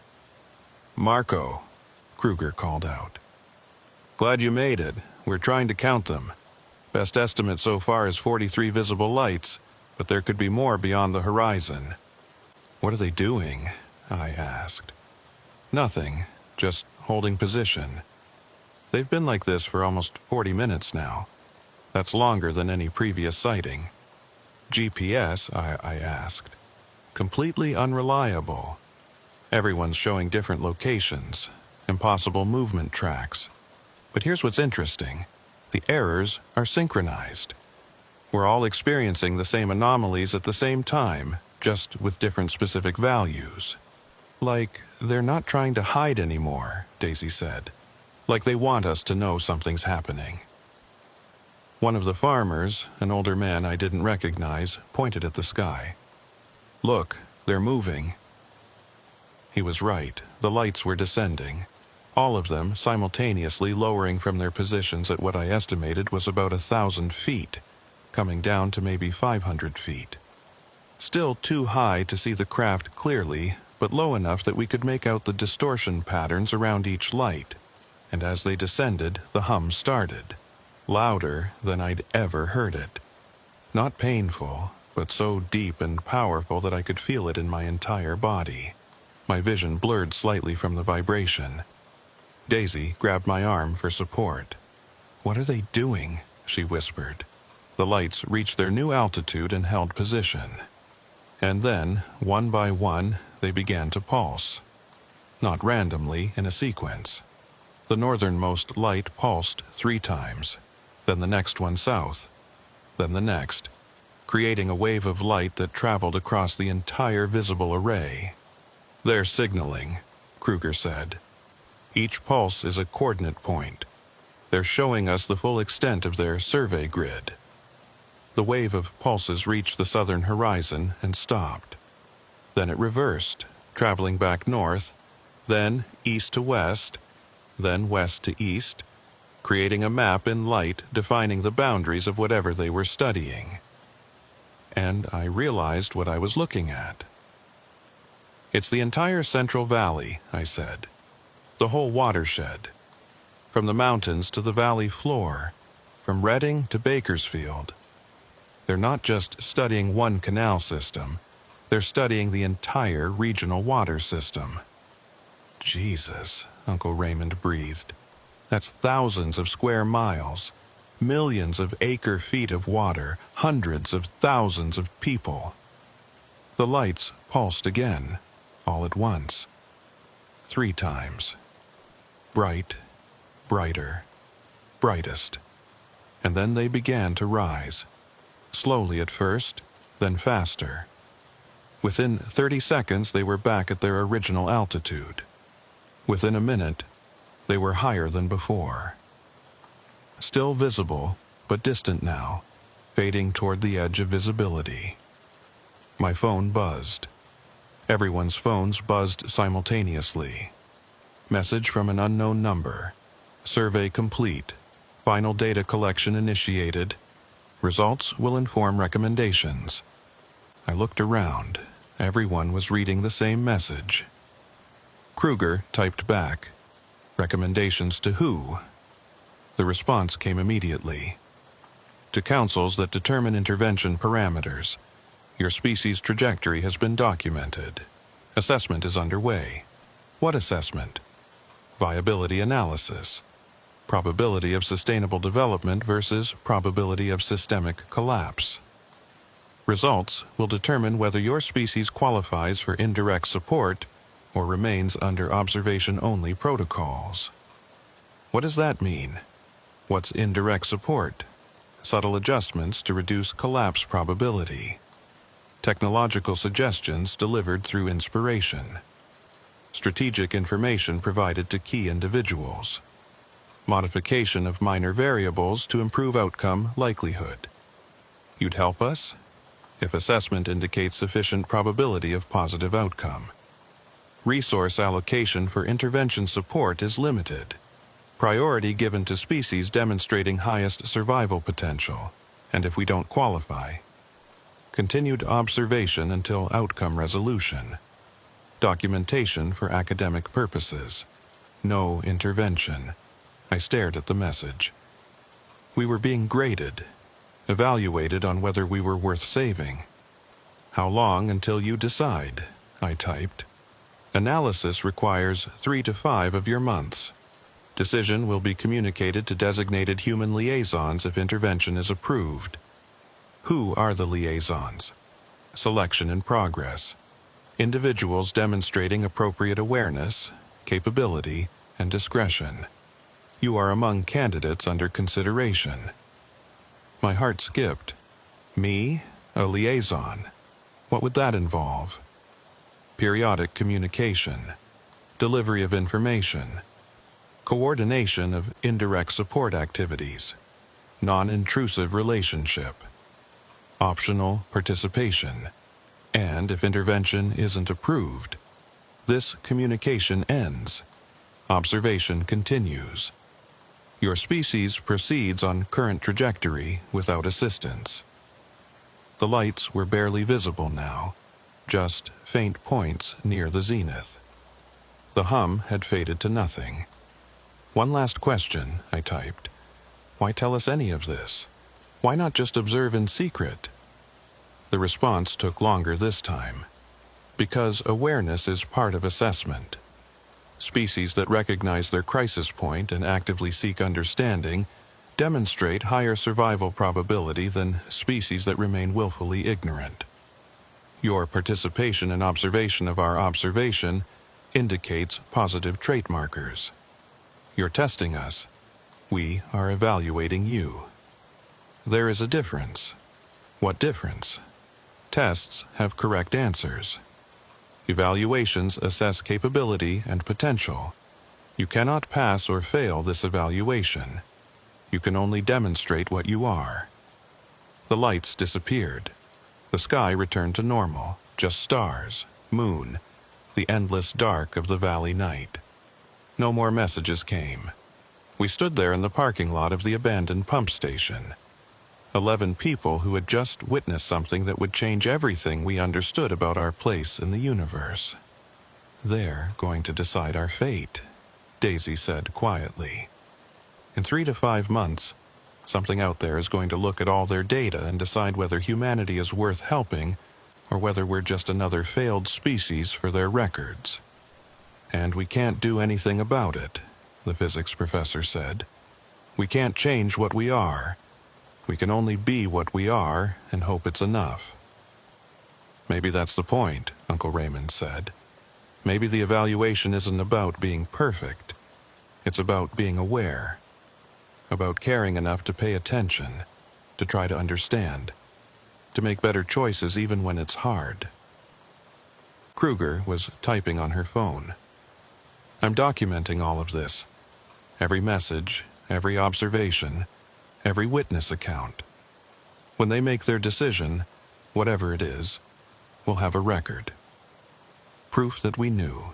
Proof that we tried to understand. What do we do now? I asked. She looked up at the empty sky. We wait. We keep observing. We keep documenting. And we hope that what we are is enough. Over the following weeks, the lights continued to appear, but less frequently. The survey was complete. Now they were just present. Occasional reminders that something vast and intelligent was out there, watching us, measuring us against some unknown standard. The group chat stayed active. We shared sightings, discussed observations, debated what the assessment might involve. Some people were optimistic. We'd shown awareness, cooperation, a desire to understand. Others were pessimistic. Our environmental record spoke for itself, and no amount of good intentions could erase decades of damage. I went back to my job at the irrigation district, checked water flow, maintained equipment, filed reports. But everything felt different now. Every time I looked at the canals, at the water flowing through concrete channels toward the thirsty fields, I wondered what conclusions they were drawing, what our management of this precious resource said about us as a species. Were we responsible stewards, or were we just another civilization consuming its way toward collapse? 3 months after the mass sighting, my phone buzzed with a message from an unknown number. Marco Varela, you have been selected as potential liaison candidate. If you accept this role, respond affirmatively. If you decline, no further contact will be made. My hands shook as I typed. What does acceptance involve? Periodic communication, information delivery, assistance with indirect support activities if intervention is approved, minimal time commitment, optional withdrawal at any point. What if intervention isn't approved? Communication ends. You resume normal life. Knowledge of this conversation remains with you. I thought about it, about everything I'd seen, everything I'd learned, about the responsibility of knowing that our species was being evaluated, that our future hung in balance, about the possibility that I might be able to help tip that balance toward survival. I accept, I typed, acknowledged. Preliminary assessment results will be available in 8 to 12 weeks. Further instructions will follow. Continue your current activities. Your role, if activated, will complement your existing profession. Can I ask a question? One question. What are our chances of qualifying for support? The response took almost a minute. Current probability: 61% approval, 39% observation-only continuation. You are in marginal range. Small improvements in key indicators could change outcome. This is why liaison program exists, to enable those improvements if species demonstrates capacity. What key indicators? That is a second question. Information will be provided if liaison role is activated. The messages stopped. I sat there in my truck, parked along Canal 7B, looking at the water where I'd first seen the blue reflection 3 months ago. The water looked normal now, just irrigation flow, carrying precious water to the fields that fed millions of people. But I knew what was up there, watching, measuring, deciding. 61% chance of survival support, 39% chance of being left to our fate. Marginal range, the difference between species that made it and species that didn't. I opened the group chat and typed, "We need to talk. All of us. In person. There's news." The assessment took 11 weeks. During that time, the lights appeared less and less frequently until finally they stopped appearing altogether. The survey was done. The data was collected. Somewhere out there, beyond our ability to see or understand, entities were analyzing what we were and deciding what we might become. On a cold February evening, my phone buzzed with a final message. Assessment complete. Intervention approval. Granted. Your species demonstrates sufficient positive indicators to warrant indirect support. Liaison program will be activated. First information delivery in 72 hours. Prepare to receive technical specifications regarding water purification methodology. Additional support packages will follow on regular schedule. Congratulations on favorable assessment outcome. I called the group immediately. Conference call with Kruger, Daisy, Uncle Raymond, and a dozen others who'd been selected as liaison candidates. "We made it," Kruger said. Her voice was shaking. "We qualified." 61% probability, I said. "We were in the marginal range. We barely made it." "But we did make it," Daisy said. "They're going to help us. Not directly, but they're going to help." "What now?" someone asked. "Now we do our part," Uncle Raymond said. "We receive their information. We distribute it appropriately. We help implement whatever improvements they suggest. We become the bridge between their knowledge and our ability to change." "Do we go public?" another voice asked. "Do we tell people what's happening?"